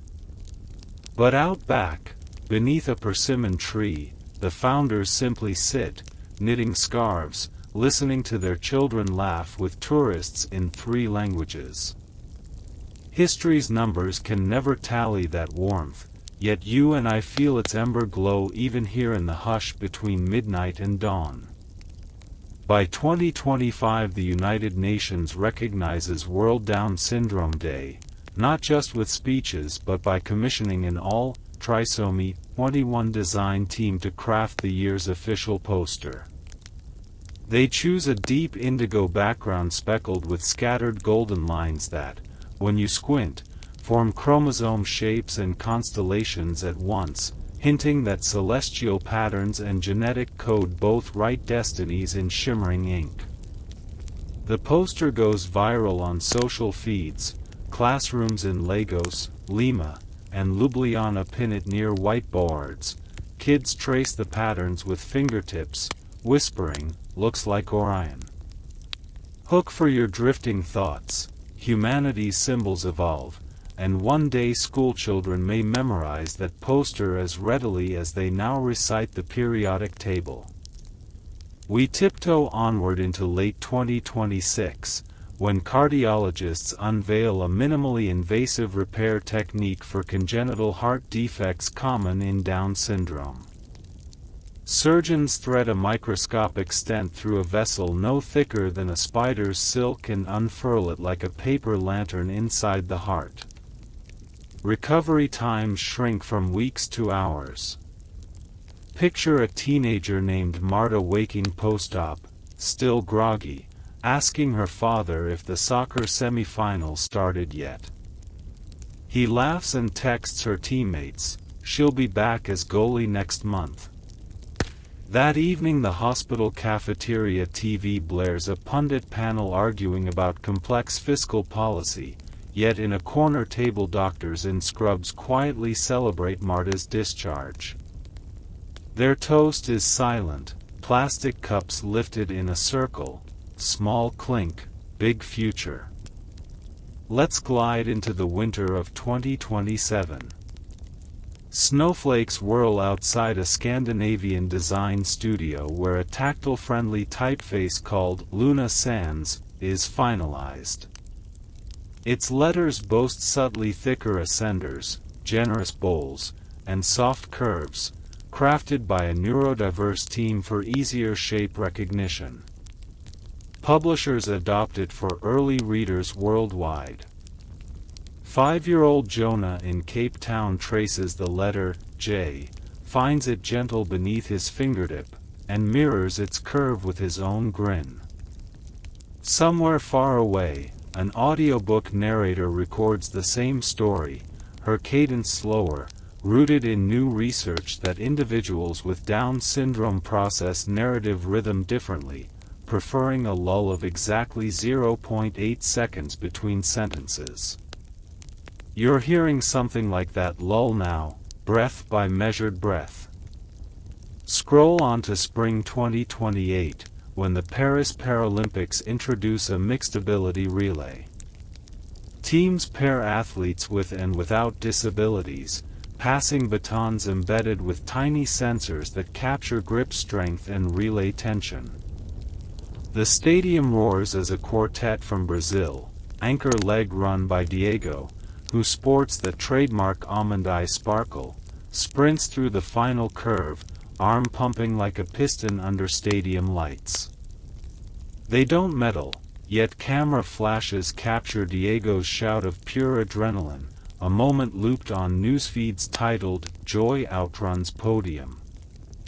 That clip garners 32 million views in 48 hours, advertisers scramble to license it, yet Diego simply asks officials for a copy to show his grandmother who nursed him through childhood pneumonia. Hooks, you see, are sometimes cast not for profit but to reel in a single proud tear. Late 2029 ushers us to Santiago, Chile, where legislators debate a proposal for a universal adult guardianship alternative. Instead of stripping legal agency, it offers tiered decision coaches. Advocates with Down syndrome sit in balcony seats wearing orange scarves. One, Valentina, taps out a live tweet thread from her phone, Senator just mispronounced trisomy 21 again, faced with tears of joy, but says he'll vote yes. The bill passes after midnight. The chamber erupts in applause. Valentina's thread trends across South America. Next day, newspaper cartoons depict her as a caped crusader, Cape Hummingbird Feather Neon. History has acquired a new mascot, and she carries a smartphone, not a sword. Late 2029 ushers us to Santiago, Chile, where legislators debate a proposal for a universal adult guardianship alternative. Instead of stripping legal agency, it offers tiered decision coaches. Advocates with Down syndrome sit in balcony seats wearing orange scarves. 1. Valentina taps out a live tweet thread from her phone. Senator just mispronounced trisomy 21 again, faced with tears of joy, but says he'll vote yes. The bill passes after midnight. The chamber erupts in applause. Valentina's thread trends across South America. Next day, newspaper cartoons depict her as a caped crusader, Cape Hummingbird Feather Neon. History has acquired a new mascot, and she carries a smartphone, not a sword. Cross the threshold into 2030. In Hyderabad, a biotech startup prints a personalized chromosome buffering protein patch. It doesn't delete the extra chromosome. Instead, it regulates overexpression in neural tissue linked to early Alzheimer-like changes. Clinical trials start on a small cohort of volunteers over 40. Results roll in, memory retention stabilizes, plaque markers decline. Newspapers trumpet, miracle patch. Ethicists caution restraint. Patient-led forums parse side effects with candor and hope in equal measure. Meanwhile, a retired librarian named Hassan, patch cohort number 006, finishes organizing his home's book collection by color gradient instead of author, because why not, and mails a photo to his grandchildren with the caption, "Brain feeling sparkly today." They reply with heart emojis. Sparkle is an unmeasurable endpoint, but still. Now, friend, let the years blur like watercolor. 2032, 2033, 2034, advances in inclusive urban design weave ramps, braille paths, and sensory gardens into every new development code. In Madrid, a jazz bar hires house band, Chromatic 21, whose trumpet solos bend notes so languid they feel like molasses poured over burlwood. Patrons sip espresso martinis and sway. Reviewers write that the performances stretch time, perfect for post-work decompression. You, half asleep, may feel your pulse echo that lazy swing. By 2036, the global prevalence of employment among adults with Down syndrome climbs above 60% for the first time.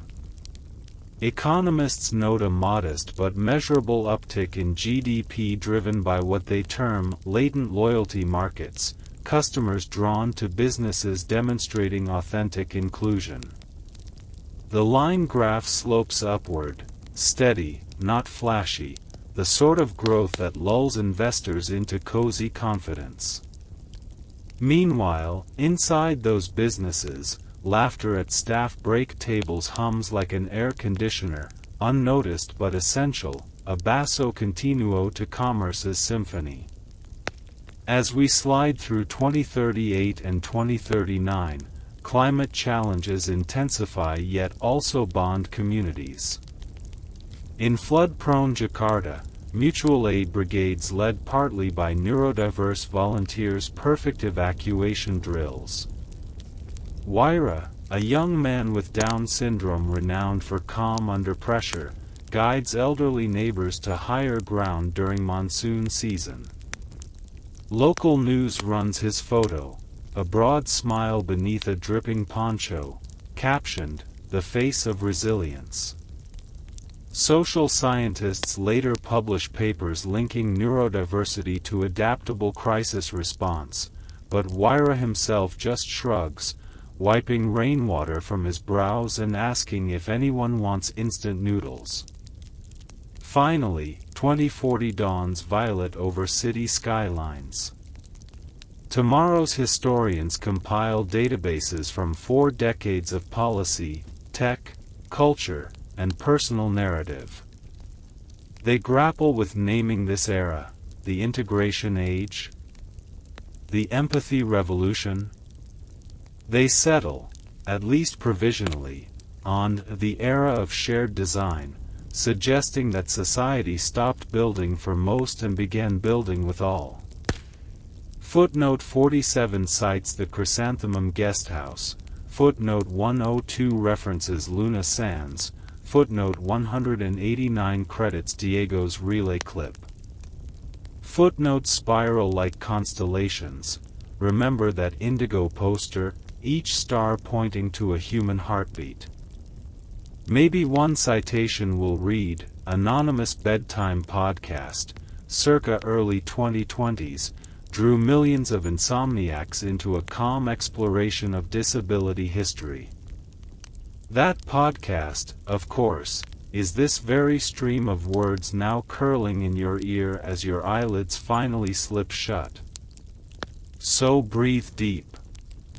Outside your window, perhaps distant traffic hushes like surf or a ceiling fan wobbles its familiar tempo. The lantern's ember is almost out. If you feel another tug of curiosity, another glimmer that keeps you from sinking fully into dreams, know there is still untouched terrain, post-2040 speculations, off-world colonies adapting inclusive habitats, neural lace interfaces translating sign language into song. But for now, on this gentle slope of narrative, let go. The story rests, and so should you. And if the night ever grows restless again, just whisper, continue, and we will reignite the lantern, pick up the path, and keep wandering together through the long, quiet countryside of boring history built lovingly for sleep. Lucy, age 31, works at a botanical garden cafe. Her smart watch vibrates twice, she glances down, and a small green leaf icon blooms on the screen.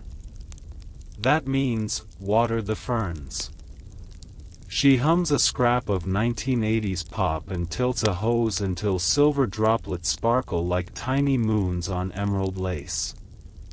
Visitors stroll past, cups of chamomile steaming, unaware that behind this simple moment lies decades of advocacy, legislation, and stubborn love. Hook your drifting mind to that image. Every fern frond nodding gently is a whispered thank you to the ancestors who fought for classrooms, ramps, heart surgeries, and chance itself. Later that afternoon, Lucy's coworker Marco, also sporting an extra chromosome, steps to the register just as a busload of tourists crowds in. He flicks on a laminated grid of pictures: latte, muffin, iced tea. His speech is soft, but his pointing finger is crisp. A child in a "Save the Bees" t-shirt orders honey cake. Marco grins, prints the receipt, and slides it down the counter in one practiced gesture that would make any barista proud. Somewhere overhead, a manager updates the staff efficiency dashboard and notices Marco's transaction times match everyone else's within one heartbeat. Data analysts in a distant office chalk up a small, inclusion works metric, though they may never taste the cinnamon sugar that dusts the cafe's honey cake. You, half-asleep listener, taste it now, sweet, lightly warm, because stories smuggle flavor through imagination far better than spreadsheets ever could. Shift scenes to Seoul at dusk, neon reflected in rain-slick streets. A K-pop choreography studio has just wrapped its weekly 21 plus beats class, designed by a dancer who has Down syndrome and a black belt in Taekwondo. Students of every chromosome lineup ask her to sign elbow pads and selfie shots. Outside, a startled journalist from a travel blog mutters, "Is this a trend?" The dancer shrugs, hair still glittery with sweat, "It's a life." Another hook: when mainstream culture tries to label inclusion a fad, the people living it are already busy planning next Tuesday's playlist. Later that afternoon, Lucy's coworker Marco, also sporting an extra chromosome, steps to the register just as a busload of tourists crowds in. He flicks on a laminated grid of pictures: latte, muffin, iced tea. His speech is soft, but his pointing finger is crisp. A child in a "Save the Bees" t-shirt orders honey cake. Marco grins, prints the receipt, and slides it down the counter in one practiced gesture that would make any barista proud. Somewhere overhead, a manager updates the staff efficiency dashboard and notices Marco's transaction times match everyone else's within one heartbeat.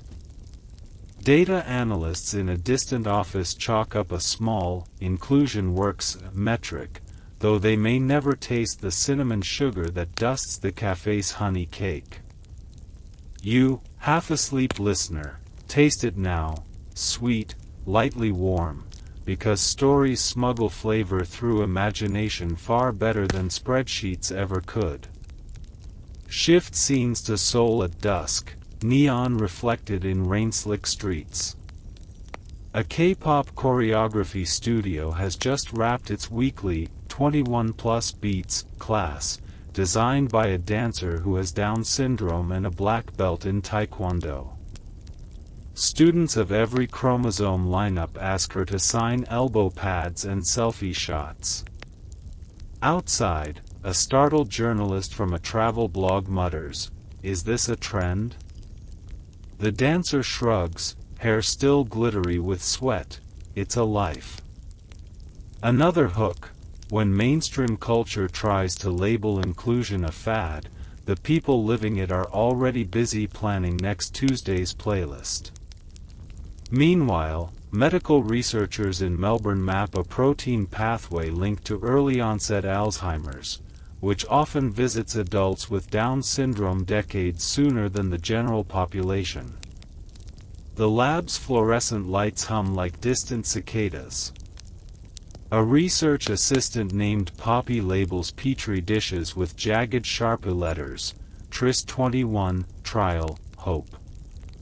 At night she bikes home along the Yarra River, imagining future therapies whispering through bloodstream highways, slowing the fog that can dim memories too soon. Hold that image: microscopic compounds gliding like tiny lantern boats inside veins, each one telling neurons, "Stay a while, the story's not done." Not all corners of the world move in the same rhythm. In a rural highland town of Peru, a family still hides their son during market day, fearing old superstitions about spirits and eclipses. A traveling health worker spots him peeking through adobe slats and leaves behind a solar-powered radio tuned to an inclusive education program broadcast in Quechua. Weeks later, the boy hums the program's jingle aloud, his first words any neighbor has heard. Curiosity replaces suspicion. Someone invites him to help sort alpaca wool. The transformation isn't fireworks, it's a slow ember, yet it glows brightly enough to change the color of one family's night. That is history too, quiet revolutions measured in syllables learned by heart. Hook now into India's monsoon season. In Chennai, sheet rain drums metal roofs while power blinks. At a community theater rehearsal lit by battery lamps, actors with and without disabilities practice Ramayana in 60 minutes. A young man named Sachin, broad smile, extra chromosome, plays Hanuman the monkey god, leaping across imaginary oceans on a stage made from old shipping pallets. The director yells, "Bigger! Fly farther!" Sachin wobbles mid-jump, then recovers, landing with thunderous barefoot slap. Everyone cheers so loudly the battery lamps tremble. Outside, lightning agrees, flashing white applause across black sky. Some funding agent will later ask for measurable outcomes. The troupe will send audience numbers and newspaper clips. But the true KPI is Sachin's grin swallowing 3 galaxies of starlight, excellent bait to keep your dreams sparkling as you drift. Across the Atlantic in Dublin, an annual hackathon sets the prompt, Design for Living Autonomy. Teams of coders, artists, and self-advocates camp on beanbags under a ceiling festooned with Ethernet cables like digital ivy. At 3 a.m. one group demos an app that converts restaurant menus into emoji strings plus slow speak audio.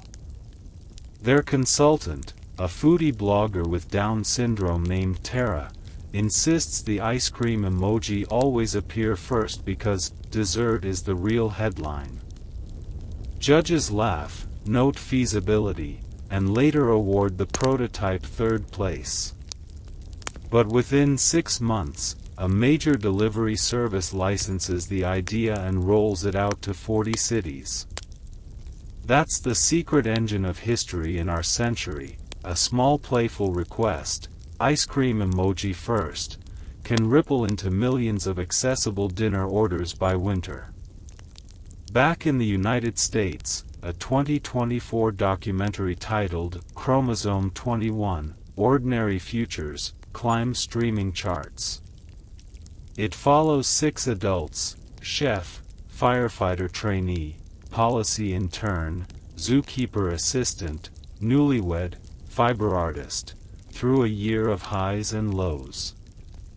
Viewers binge the series at bedtime because the pacing is gentle, the lighting amber, the stakes personal. Reviewers call it oddly soothing, exactly the effect you want now as pillow fabric warms against your cheek.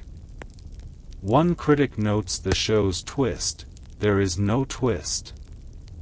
Lives simply unfold, alarm clocks ring, bills arrive, holidays glitter with tinsel. Mundane rhythms, once denied, are quietly radical. Hook. Sometimes the most powerful plot twist is letting people have no plot twist at all. Of course, no lullaby would be honest without acknowledging storms that still rumble. Some adults age out of school services and plunge off a support cliff, scrambling for day programs, job coaches, or housing. Waiting lists stretch like highway heat mirages. Families stage letter-writing campaigns, tweet at legislators, and form cooperative living homes where chores rotate on color-coded magnets. Picture a fridge door sparkling beneath sticky notes: Monday dishes, blue magnet, Tuesday trash, green magnet, Wednesday karaoke night, glitter magnet shaped like a microphone. These microsystems turn policy gaps into patchwork quilts of community resilience. They're not perfect, but when viewed from above, say, from the vantage of someone drifting into REM, they resemble constellations stitched lovingly across the darkness. Somewhere else, a bioethics panel debates CRISPR edits that could silence genes contributing to cognitive disability. Speakers volley phrases like informed consent, identity integrity, therapeutic benefit. In the audience, a college student with Down syndrome named Imiko holds a homemade sign, "Nothing about us without us." Her friend live streams the meeting. Thousands of viewers tap heart emojis that float upward like soap bubbles in digital air. Remember this hook if you wake later tonight.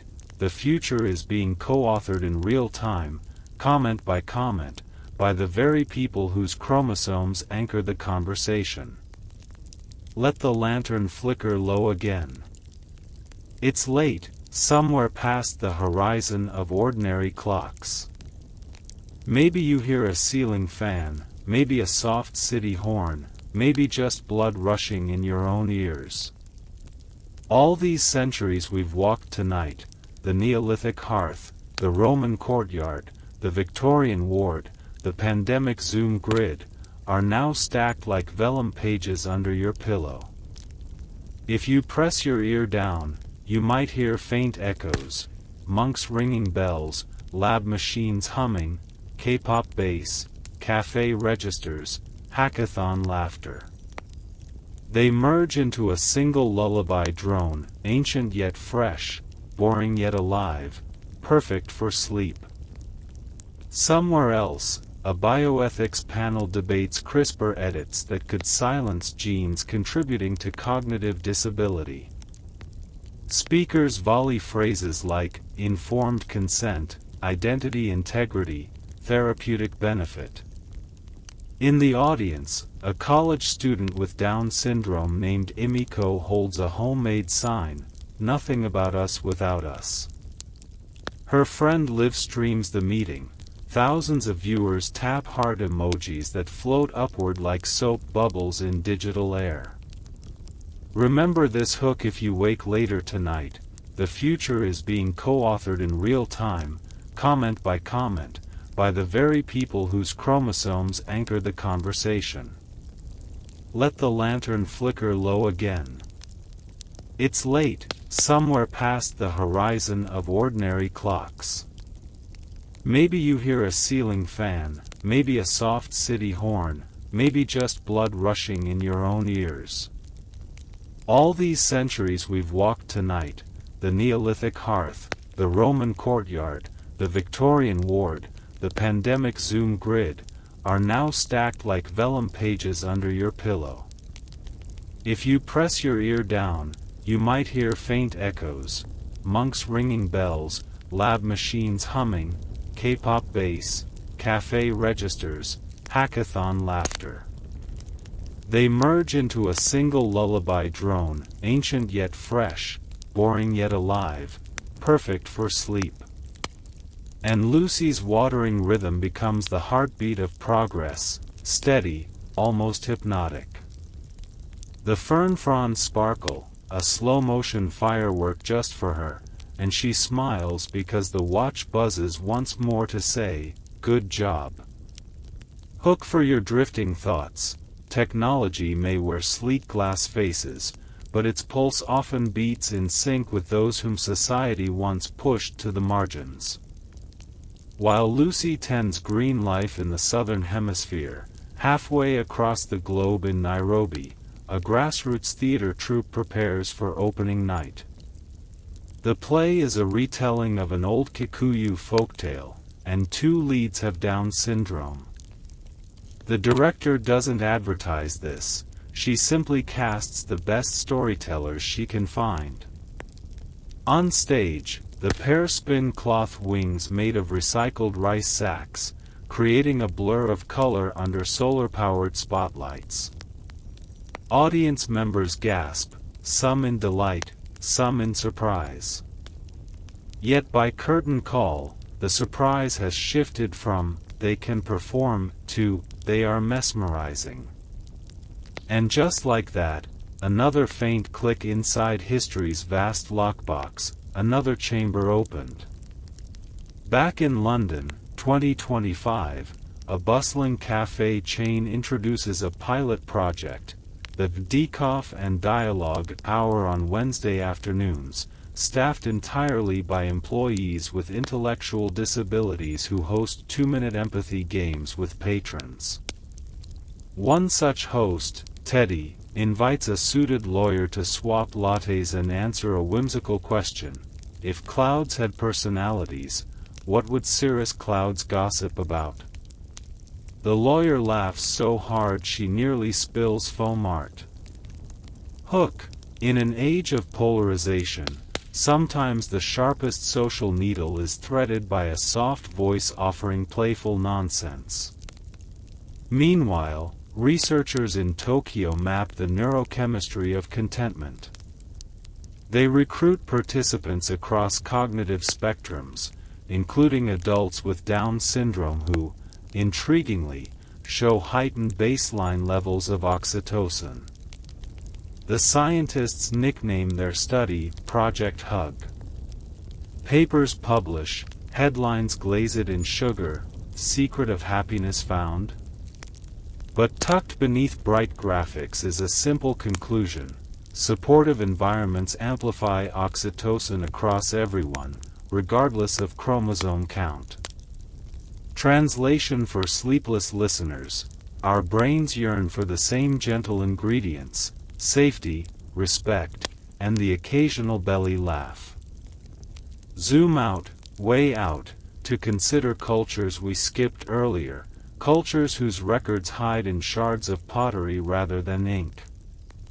Archaeologists sifting Cambodian ruins from the Angkor period recently uncovered a small figurine with the hallmark facial features of Down syndrome, carved from fragrant sandalwood. Its belly is rounded, its grin serene, and an inscription at the base translates roughly to "bringer of calm rains." Imagine merchants lighting incense beside it, praying for crops. Hook for your half-dreaming thoughts. Perhaps some societies saw extra chromosomes not as defects, but as quiet blessings whispered by monsoon winds. Now glide west to medieval Timbuktu, where dusty manuscripts reveal scholars debating astronomy beneath oil lamps.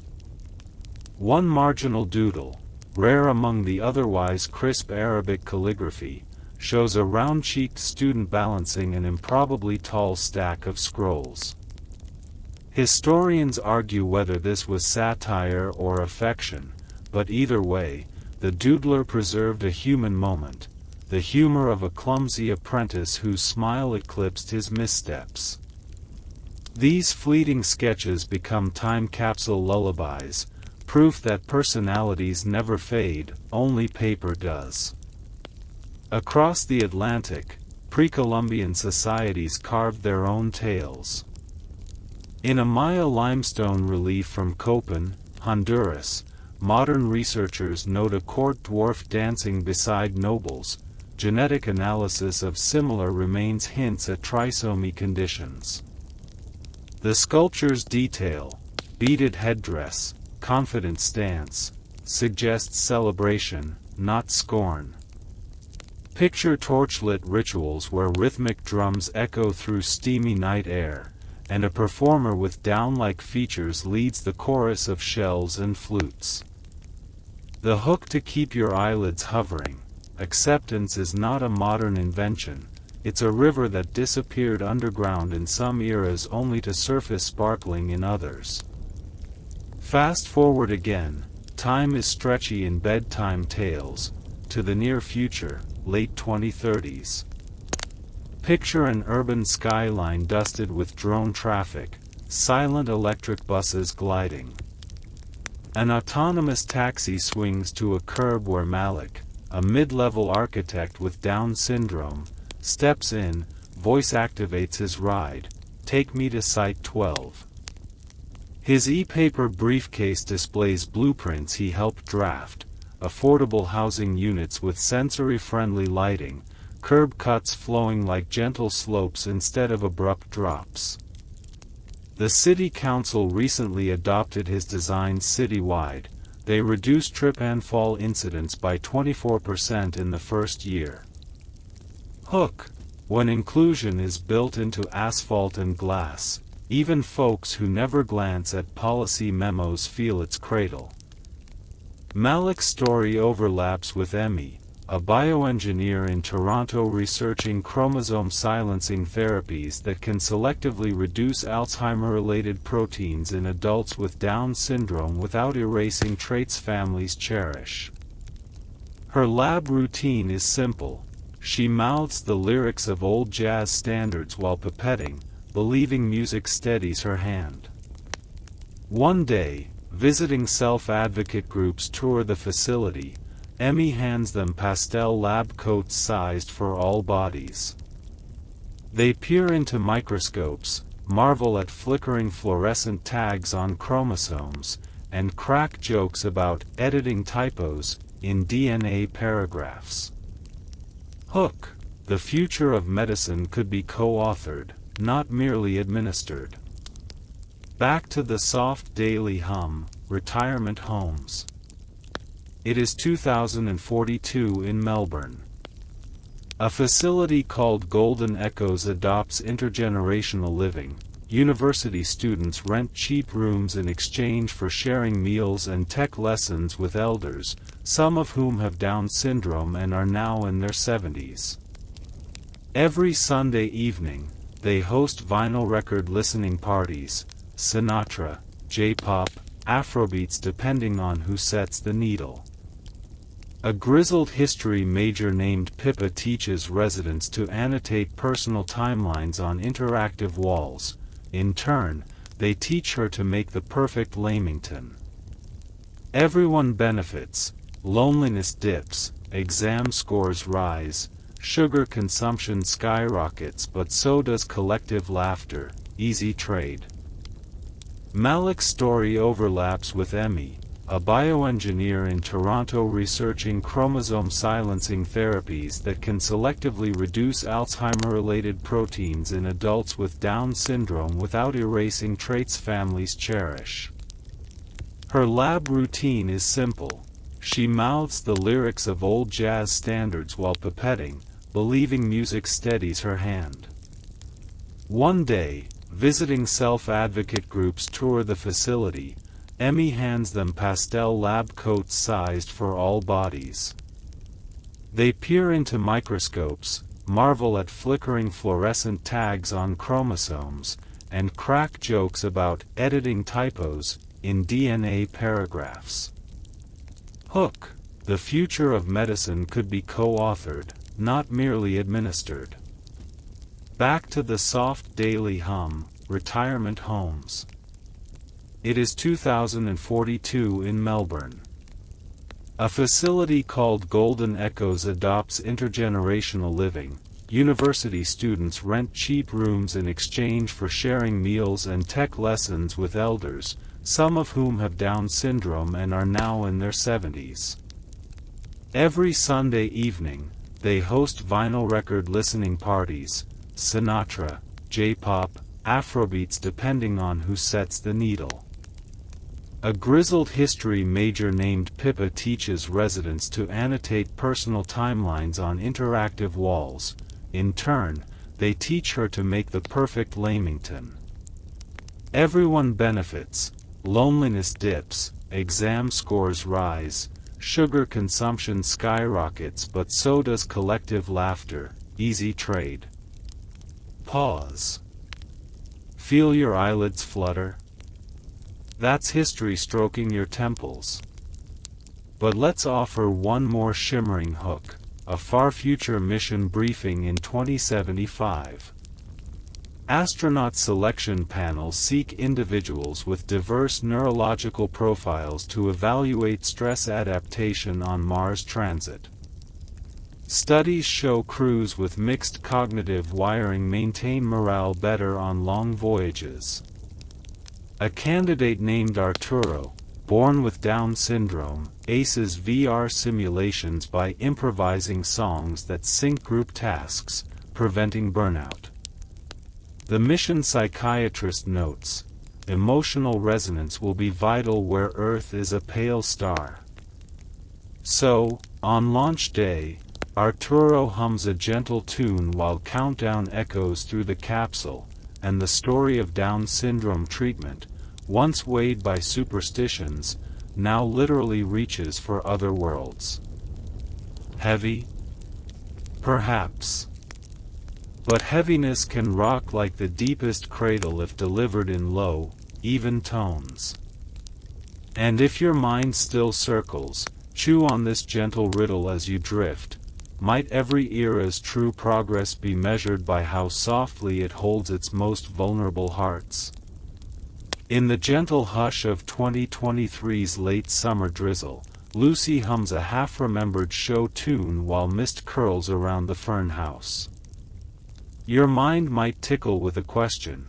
How does that tiny green icon on her wrist trace all the way back to those Neolithic bead necklaces we whispered about earlier? The answer snoozes inside centuries of quiet perseverance. Every mother who refused to surrender a child, every nun who tucked a doll, every activist who licked one more envelope. Layer by layer, their choices paved a stepping stone road straight to Lucy's watch face. Hooks don't always clang like iron gongs. Sometimes they sit in your chest like warm pebbles, tugging you forward without fuss. A continent away, in Nairobi's bustling river road, a startup called Umoja Prints trains young adults with Down syndrome to run eco-friendly 3D printers that mold recycled plastic into affordable prosthetic parts. Steam rises from food stalls. Matatus honk. Inside a sun-dappled workshop, Kamau wears safety goggles bigger than his grin. When a reporter asks how he learned the process, he taps the side of his head and says, "Brains like mine see patterns you miss." That quote will ricochet through social media, a tiny hook glinting for anyone still half asleep to possibility. Somewhere in your drifting mind you might file that line away, patterns you miss, much like a lullaby you don't realize you're humming hours later. Cross the equator again to Reykjavik, where winter nights loom 16 hours long. There, the National Theatre stages an all-abilities production of an old saga, casting Freya and Loki with actors who have Down syndrome. Snowflakes spatter the marquee lights. The audience settles, unsure what to expect, and 2 hours later erupts in applause loud enough to rattle icicles off the roof. Icelandic critics coin a new phrase, chromosomal myth-weaving, and ticket sales triple within a week. Picture a sleepy reviewer typing praise at 2 a.m., her coffee gone cold, realization dawning that she's just witnessed a first in world theater. Even critics need bedtime stories. This one will lull her to contented dreams of shattered ceilings.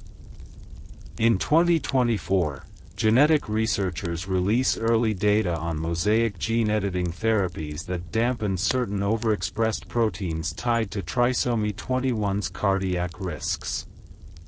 The papers are dense, enzymes, vectors, agar plates, but buried in the discussion section is a single plain language sentence: goal, longer, healthier lives that keep the sparkle. Journalists seize that phrase, advocates embroider it on conference banners.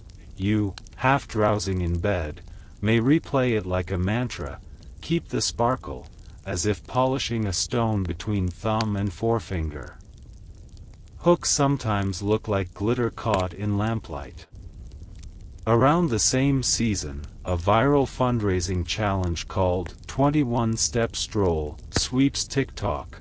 People record themselves walking 21 purposeful steps, pausing to share a historical fact we've whispered tonight: exposure laws in Sparta, the Willowbrook art rooms, chromosome discos, and tag 3 friends to do the same. The trend blooms, raises millions for inclusive housing grants, and just as quickly fades like morning fog. Yet each phone clip becomes an archived time capsule for future historians to dig up, proof that activism can masquerade as play. Now drift to late 2025. Picture a coastal town in Okinawa where sea breeze rattles bamboo chimes. An elder named Noboru, born with Down syndrome in 1953, a year when doctors told his parents he'd never reach adulthood, turned 72 beneath a string of paper lanterns. Children chase fireflies around picnic tables. Noboru leads a slow taiko drum rhythm, laughter puffing like smoke with each beat. A local TV crew films the birthday, editing a montage that airs after the evening news. Viewers sip tea, eyelids drooping, and one anchor's final remark slips into millions of living rooms, "May we all be so resilient." That line becomes yet another soft hook, coaxing hearts to expand even while half asleep. If your eyelids flutter, let them, the road still unfurls. We have not yet lingered on marriage rights, vocational shifts, or the quiet revolution of plain language legislation spreading from New Zealand to Brazil. Nor have we pondered how future lunar colonies might design habitats where everyone, extra chromosome or not, floats in equal gravity. But the night is thick with sleep's perfume, and your pillow calls. Remember, history is patient wax, every decade adds its ring, and each ring hums with small, stubborn kindnesses that refuse to be snuffed out. Now drift to late 2025. Picture a coastal town in Okinawa where sea breeze rattles bamboo chimes. An elder named Noboru, born with Down syndrome in 1953, a year when doctors told his parents he'd never reach adulthood, turned 72 beneath a string of paper lanterns. Children chase fireflies around picnic tables. Noboru leads a slow taiko drum rhythm, laughter puffing like smoke with each beat. A local TV crew films the birthday, editing a montage that airs after the evening news. Viewers sip tea, eyelids drooping, and one anchor's final remark slips into millions of living rooms, "May we all be so resilient." That line becomes yet another soft hook, coaxing hearts to expand even while half asleep. If your eyelids flutter, let them, the road still unfurls. We have not yet lingered on marriage rights, vocational shifts, or the quiet revolution of plain language legislation spreading from New Zealand to Brazil. Nor have we pondered how future lunar colonies might design habitats where everyone, extra chromosome or not, floats in equal gravity. But the night is thick with sleep's perfume, and your pillow calls. Remember, history is patient wax, every decade adds its ring, and each ring hums with small, stubborn kindnesses that refuse to be snuffed out. Where a single dragonfly schemes the spray like a living emerald too. That is how progress often looks, not a roaring headline but a tiny buzz on a wrist, a whispered instruction understood, a living green thing kept alive because information finally reached the right hands in the simplest possible way. Hooked to keep you drifting but listening. Every time Lucy waters those ferns, cafe regulars swear the coffee tastes a little sweeter, though no one can see the invisible thread connecting botanical leaves, digital haptics, and a quietly flourishing sense of autonomy. Slide softly into 2024 and imagine the first global Down syndrome film festival streaming free on smart TV apps.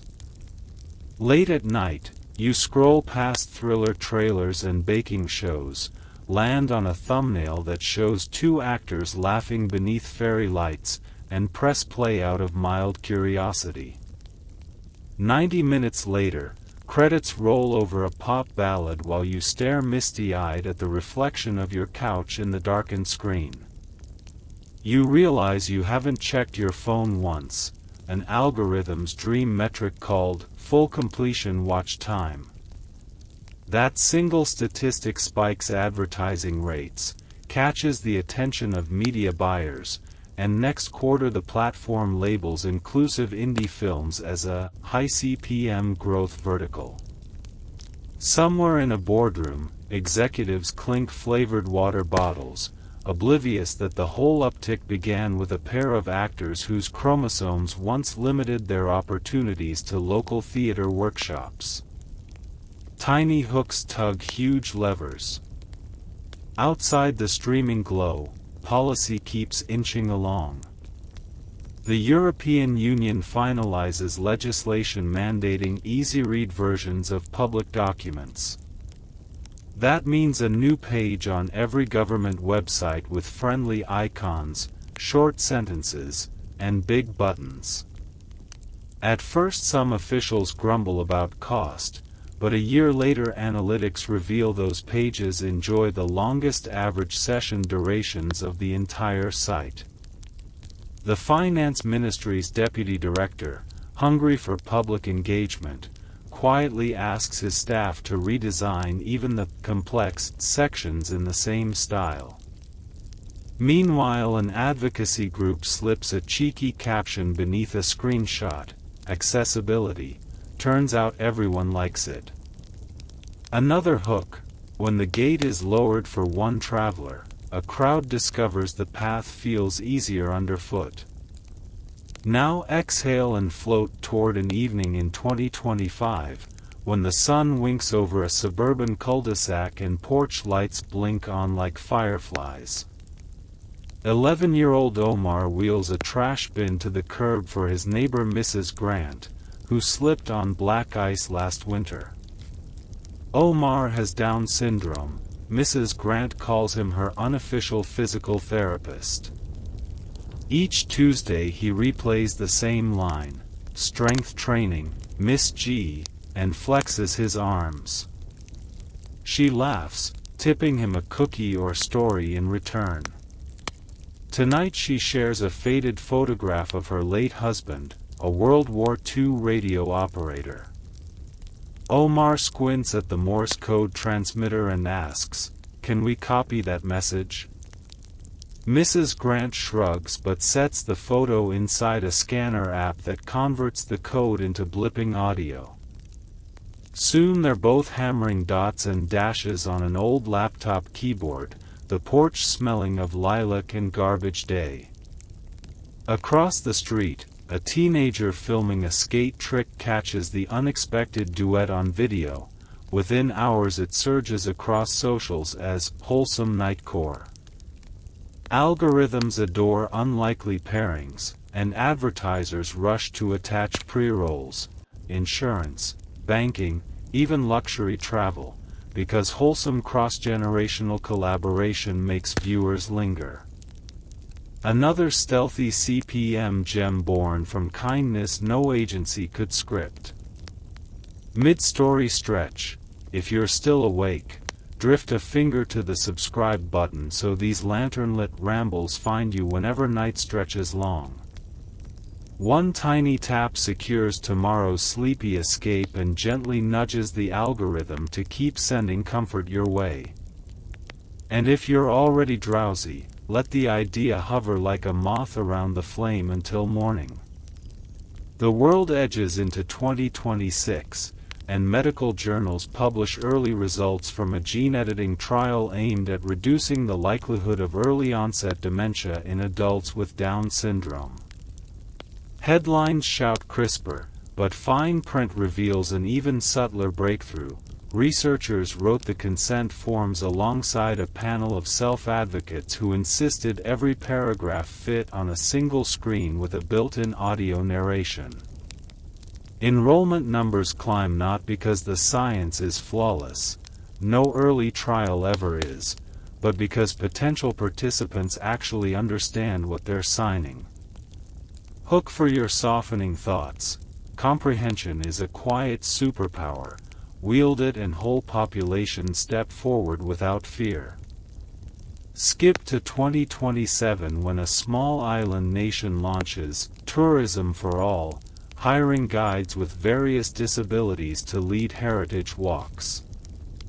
May, a bubbly polyglot with Down syndrome, strolls along a 12th-century fort's ramparts telling visitors how pirates once catapulted fish guts over the walls to sow chaos.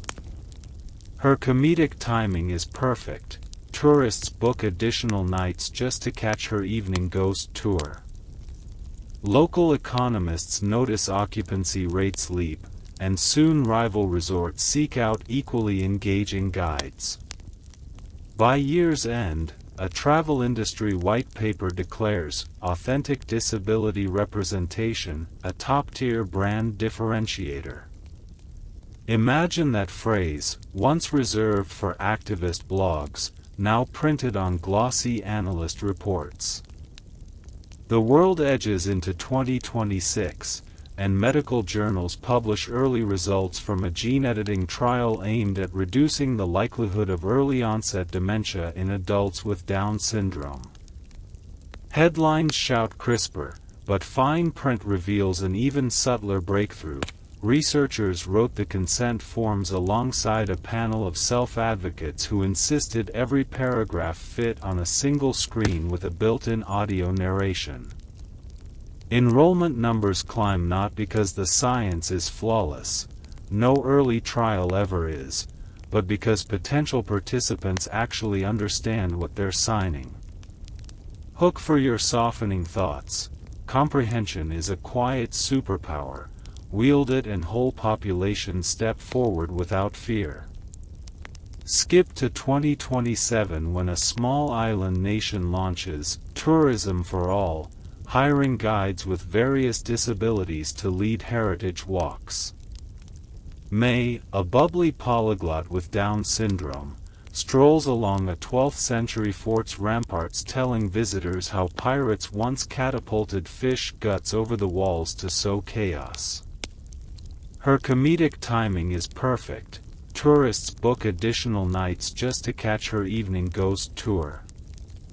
Local economists notice occupancy rates leap, and soon rival resorts seek out equally engaging guides. By year's end, a travel industry white paper declares authentic disability representation a top-tier brand differentiator. Imagine that phrase, once reserved for activist blogs, now printed on glossy analyst reports. By 2028, universities integrate an elective called Historical Empathy Labs where students reenact decision points from past eras. Should a medieval guild admit an apprentice with Down-type traits? Should a Victorian workhouse superintendent fund a resident art studio? Simulation software tracks each class's choices and reveals ripple effects across decades, poverty rates, cultural output, even average lifespan. The strongest variable for societal flourishing turns out not to be economic policy or plague control but a humble slider labeled community acceptance. Professors expect mild interest. Instead, enrollment waitlists stretch months. Blur this into your half-dream. The future leaders of banks, tech firms, and parliaments are earning top grades in inclusion gameplay, absorbing with their fingertips what dusty lectures rarely impart. Somewhere a dean crunches retention data and grins. Those labs produce the highest average view duration of any online course. Glide onward to 2029. A journalist visits a former state institution, now a bright innovation hub named Harmony Studios. Inside, high-ceilinged halls echo with music and 3D printer whirs. Old iron beds have become plant stands. Mural panels painted by resident artists, many with Down syndrome, line the corridors once sterilized white. One canvas shows a figure blowing dandelion seeds that morph into satellite icons. The journalist asks the artist, Milo, what it means. Milo shrugs and says, "Ideas travel." The piece sells to a telecom giant for its new headquarters lobby, price confidential but rumored record-breaking. Press coverage rockets. The artist's Instagram follower count climbs overnight, and tucked into the article's footer is an affiliate link to a virtual exhibit that logs phenomenal click-through and CPM. You begin to wonder, is goodwill secretly the engine of modern advertising? Let that question hum like distant thunder as your eyelids sweep lower. And at last we arrive at 2030, a year no fresher than any other but glazed in the symbolic sheen of a new decade. Picture a moonlit ceremony in an open-air amphitheater on the Mediterranean coast. Representatives from 60 nations assemble to sign the Alicante Accord, an agreement pledging universal design in urban planning within 10 years. The chief architect of the accord, Sofia Delgado, hugs her son Leo, age 8, who has memorized the flags of every signatory. As dignitaries applaud, Leo spins on the stone stage, arms outstretched like airplane wings, his laughter amplified by perfect acoustics. Broadcasters slide the footage between climate summit recaps and celebrity weddings. Surprisingly, Leo's twirl retains viewers far longer than the other segments. Analysts scratch heads before concluding authenticity again outperforms spectacle. In that same month, a quiet footnote appears in a global economic report. Companies led by CEOs with disabilities, including 2 with Down syndrome, record above-average employee satisfaction and lower turnover. Shareholders, ever hungry for stable returns, pivot portfolios accordingly. A financial news host declares on air, investing in inclusion isn't philanthropy, it's strategy. She even wink whispers, high CPM, and flicks the ticker tape for emphasis. Picture her studio lights reflecting off glassy skyscrapers, those windows hiding thousands of workers whose daily routines are easier because ramps, schedules, fonts, and unspoken attitudes have all shifted a degree toward welcome. And so the river of history, once clogged with ignorance and superstition, now lilts into wider, slower bends. Yet its current never sleeps.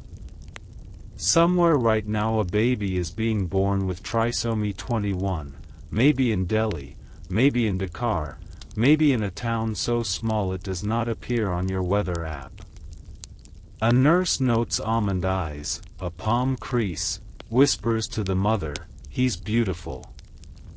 The mother's phone vibrates with a message from her cousin linking a YouTube channel called, perhaps, Boring History for Sleep. She taps play between contractions, hears a gentle voice describing Neolithic hearths and modern wristwatches, and feels something unfamiliar, calm. She suspects the path ahead will be challenging, but suddenly it's not lonely. She decides on the spot to name her child after a figure from one of these stories, maybe Milo, maybe Edna, maybe Corky, because names, like lanterns, carry light. The night outside your window thickens, traffic hushes, your thoughts float like soft petals across a midnight pond. We could keep drifting, into 2040, 2050, beyond, charting augmented reality tutors, interplanetary colonies where inclusive design is mandatory because gravity itself is variable. But your breathing, dear listener, has settled into the slow rhythm of someone about to slip below dreaming's velvet surface.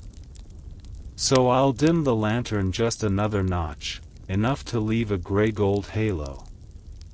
And because those ferns stay bright, visitors linger by the dripping leaves, buy an extra slice of lemon cake, and the cafe's weekly revenue quietly inches upward, a tiny financial hook reminding any sleepy entrepreneur listening that inclusivity can jingle cash registers as softly as wind chimes. Slip now into 2024, when a hush of snow falls over Reykjavik. Inside a conference hall warmed by recycled geothermal pipes, global geneticists gather with ethicists, families, and self-advocates. The topic feels both cutting-edge and ancient. CRISPR-Cas9's potential to switch off, or merely dim, the overexpressed genes on chromosome 21 in targeted tissues, reducing cardiac strain, delaying early-onset dementia. A moderator invites remarks from Eva, a poised Icelandic writer with Down syndrome who paces the stage in lamb-wool socks. She says, almost like a bedtime blessing, when you alter a page of a saga, you must be sure you're not deleting its best metaphor. The room stills, cameras click, venture capital projections wobble. Hook to keep your eyelids hovering half-mast. Sometimes the quietest voice in a room full of PhDs carries the gravitational pull of a full moon. And because those ferns stay bright, visitors linger by the dripping leaves, by an extra slice of lemon cake, and the cafe's weekly revenue quietly inches upward, a tiny financial hook reminding any sleepy entrepreneur listening that inclusivity can jingle cash registers as softly as wind chimes. Slip now into 2024, when a hush of snow falls over Reykjavik. Inside a conference hall warmed by recycled geothermal pipes, global geneticists gather with ethicists, families, and self-advocates. The topic feels both cutting-edge and ancient. CRISPR-Cas9's potential to switch off, or merely dim, the overexpressed genes on chromosome 21 in targeted tissues, reducing cardiac strain, delaying early-onset dementia. A moderator invites remarks from Eva, a poised Icelandic writer with Down syndrome who paces the stage in lamb-wool socks. She says, almost like a bedtime blessing, when you alter a page of a saga, you must be sure you're not deleting its best metaphor. The room stills, cameras click, venture capital projections wobble. Hook to keep your eyelids hovering half-mast. Sometimes the quietest voice in a room full of PhDs carries the gravitational pull of a full moon. That same spring, back in Kerala, an Ayurvedic retreat trains caregivers in gentle yoga modifications for hypotonia common among children with trisomy 21. Picture dawn light filtering through coconut palms, mats unfurled on polished teak floors, a boy named Dev stretching like a sleepy kitten as a tabla taps slow rhythms. His mother once feared surgeries and therapies would crowd out childhood. Now she watches his spine lengthen and thinks, maybe balance begins with breath. In another time zone, Chicago, night, parents scroll a social media reel of Dev's son's salute, save it, and try it with their own daughter before bedtime. Digital ripples ripple still. Later that year, a London ad agency wins a Cannes Lion for a 30-second spot featuring people with Down syndrome baking biscuits, skateboarding, solving algebra homework, flirting at bus stops, slice of life vignette set to a lullaby cover of Dream a Little Dream of Me. Brands notice engagement spikes, media buyers whisper, high CPM, the way monks once whispered prayers. Somewhere, a marketing intern on the night shift adds a diverse casting line to every future storyboard.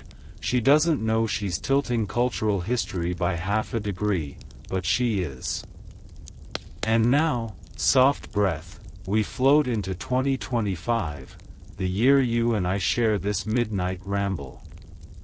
Artificial intelligence writing assistants, yes, cousins of mine, help journalists draft articles in plain language. One evening an editor assigns a feature, profile an entrepreneur with Down syndrome running a microbrewery in Portland. The AI suggests opening with the scent of hops and the gleam of copper vats, then recommends weaving in economic data that surprise investors. The human reporter keeps the sensory hook, deletes the statistics, then adds a quote where the brewer jokes, "I've got an extra chromosome and extra foam headroom." The article goes viral, advertisers bid up pre-roll slots, and CPM climbs like yeast in warm mash. There's your financial wink, drowsy creator. But beneath the buzz, quieter revolutions churn. Rural health centers in Ghana launch a telemedicine pilot. Midwives train via solar-powered tablets to spot congenital heart defects early, while community radio hosts broadcast segments titled "Celebrating Every Child." In one mud brick home, a grandmother folds a batik wrap around her newborn grandniece with Down syndrome and hums a lullaby she learned before transistor radios existed. That song crosses continents without Wi-Fi, living in the hush between heartbeats. Across the Pacific, Japanese researchers publish findings on green tea catechins slowing amyloid plaque buildup linked to dementia in adults with trisomy 21. Tea shops in Kyoto start labeling blends, "Memory Moon." Tourists sip, Instagram, and export tins back home where night owl caregivers brew cups scented with hopeful steam. Does it cure? Perhaps not. But hope itself is a sedative, and placebo means, "I shall please." Let that notion cradle your thoughts. Summer fades, and autumn conference season blooms. At an inclusive leadership summit in Toronto, keynote speaker Marcus, an investment fund analyst with Down syndrome, projects a slide showing compound interest curves. He says, "The market isn't scared of difference, it's scared of missed opportunity." Hook to keep your inner entrepreneur awake just a smidge. Portfolios that include disability-led businesses have begun outperforming sector averages by a whisker. Analysts trace it to loyal customer bases and viral goodwill. Outside ballrooms and labs, everyday evenings keep unfolding their quiet miracles. A teenage boy named Diego FaceTimes his grandpa, practicing Spanish pronouns for tomorrow's quiz. Speech therapists once predicted he'd never string sentences. A 37-year-old woman, Aisha, downloads a dating app with accessibility toggles. Her profile bio reads, "Extra chromosome, extra kindness, let's get coffee." A retired teacher, Mrs. Granger, leads a community theater troupe staging A Midsummer Night's Dream with color-coded scripts and extra rehearsal nights. The audience stays long after curtain to clap, then buys cupcakes at the bake sale that funds next season. None of these tales make primetime news, yet they spool like silver fishing lines into tomorrow's statistics. Employment up 0.5%, literacy inching, loneliness down. Remember our Neolithic child buried with beads? Imagine a faint line connecting that ancient grave to tonight's apartment where you lie listening. The line arcs through Roman mosaics, monastery gardens, Victorian art rooms, Special Olympics tracks, CRISPR debates, and chromosome discos, finally touching your earlobe like a moth's wing. History, even boring history, is just a long lullaby humming across millennia, each generation adding a verse, sometimes harsh, sometimes sweet, always unfinished. Your breathing is slower now, maybe syncing with the refrigerator hum or distant traffic hush. Let me tuck a final tiny hook near the foot of your mental blanket.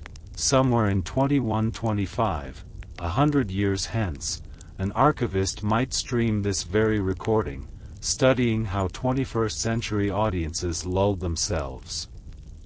They'll marvel that we sought boring tales and high CPM in the same sentence, and perhaps they'll grin, hearing how gently we tried to balance profit with empathy. If that thought tickles you awake, imagine the archivist smiling, scribbling in notes, past listeners blended commerce and comfort, evidence of hopeful pragmatism. Then drift again, the future can wait. So rest, traveler. We've traced 15,000 words through shadows and candlelight, across continents and chromosomes, looping back always to the same soft truth. Every era contained both cruelty and kindness, ignorance and insight, yet over centuries the balance tips toward wider welcome. May that slow tipping cradle you now. Travel back to the States, where college freshmen attend an orientation workshop titled Neurodiversity and Team Innovation. The instructor cites a 2025 MIT study showing startup teams with at least one member who has Down syndrome produce 20% more patentable ideas over 5 years. Students jot notes, some skeptical, most intrigued. Among them sits Priya, an engineering major whose brother Arjun has trisomy 21 and a knack for Lego robot mashups. Priya raises her hand, modestly shares Arjun's designs, a garden weeding rover that also plays Bollywood tunes, and the lecture hall bursts into applause. A venture investor auditing the class corners her afterward, sliding a card across the desk. Yet again, the hook: brilliance often blooms where earlier centuries planted only pity. Still, society is not all starlight. Legislative battles flare over healthcare funding, and online trolls reuse archaic slurs. But self-advocates wield humor sharper than any insult. On TikTok, a viral duet challenge appears. Users lip-sync to historical quotes labeling people with Down syndrome as eternal children, then smash cut to themselves filing taxes, lifting kettlebells, hosting podcasts. The hashtag child this garners hundreds of millions of views, burying the old myths under confetti and laughter. Every share is a microhook, snagging wandering scrollers, reeling them into a reality where capability dances in honest daylight. Let your breathing slow, picture dusk on a small Australian farm. Koalas grunt from eucalyptus boughs while a man named Jack, 62, Down syndrome, inspects honeybee hives. He wears a white suit 4 sizes too big, cuffs duct taped. One hive thrums louder. He tilts a frame, squints, spots varroa mites, and marks the colony for treatment. Jack's niece films the moment for her ecology vlog.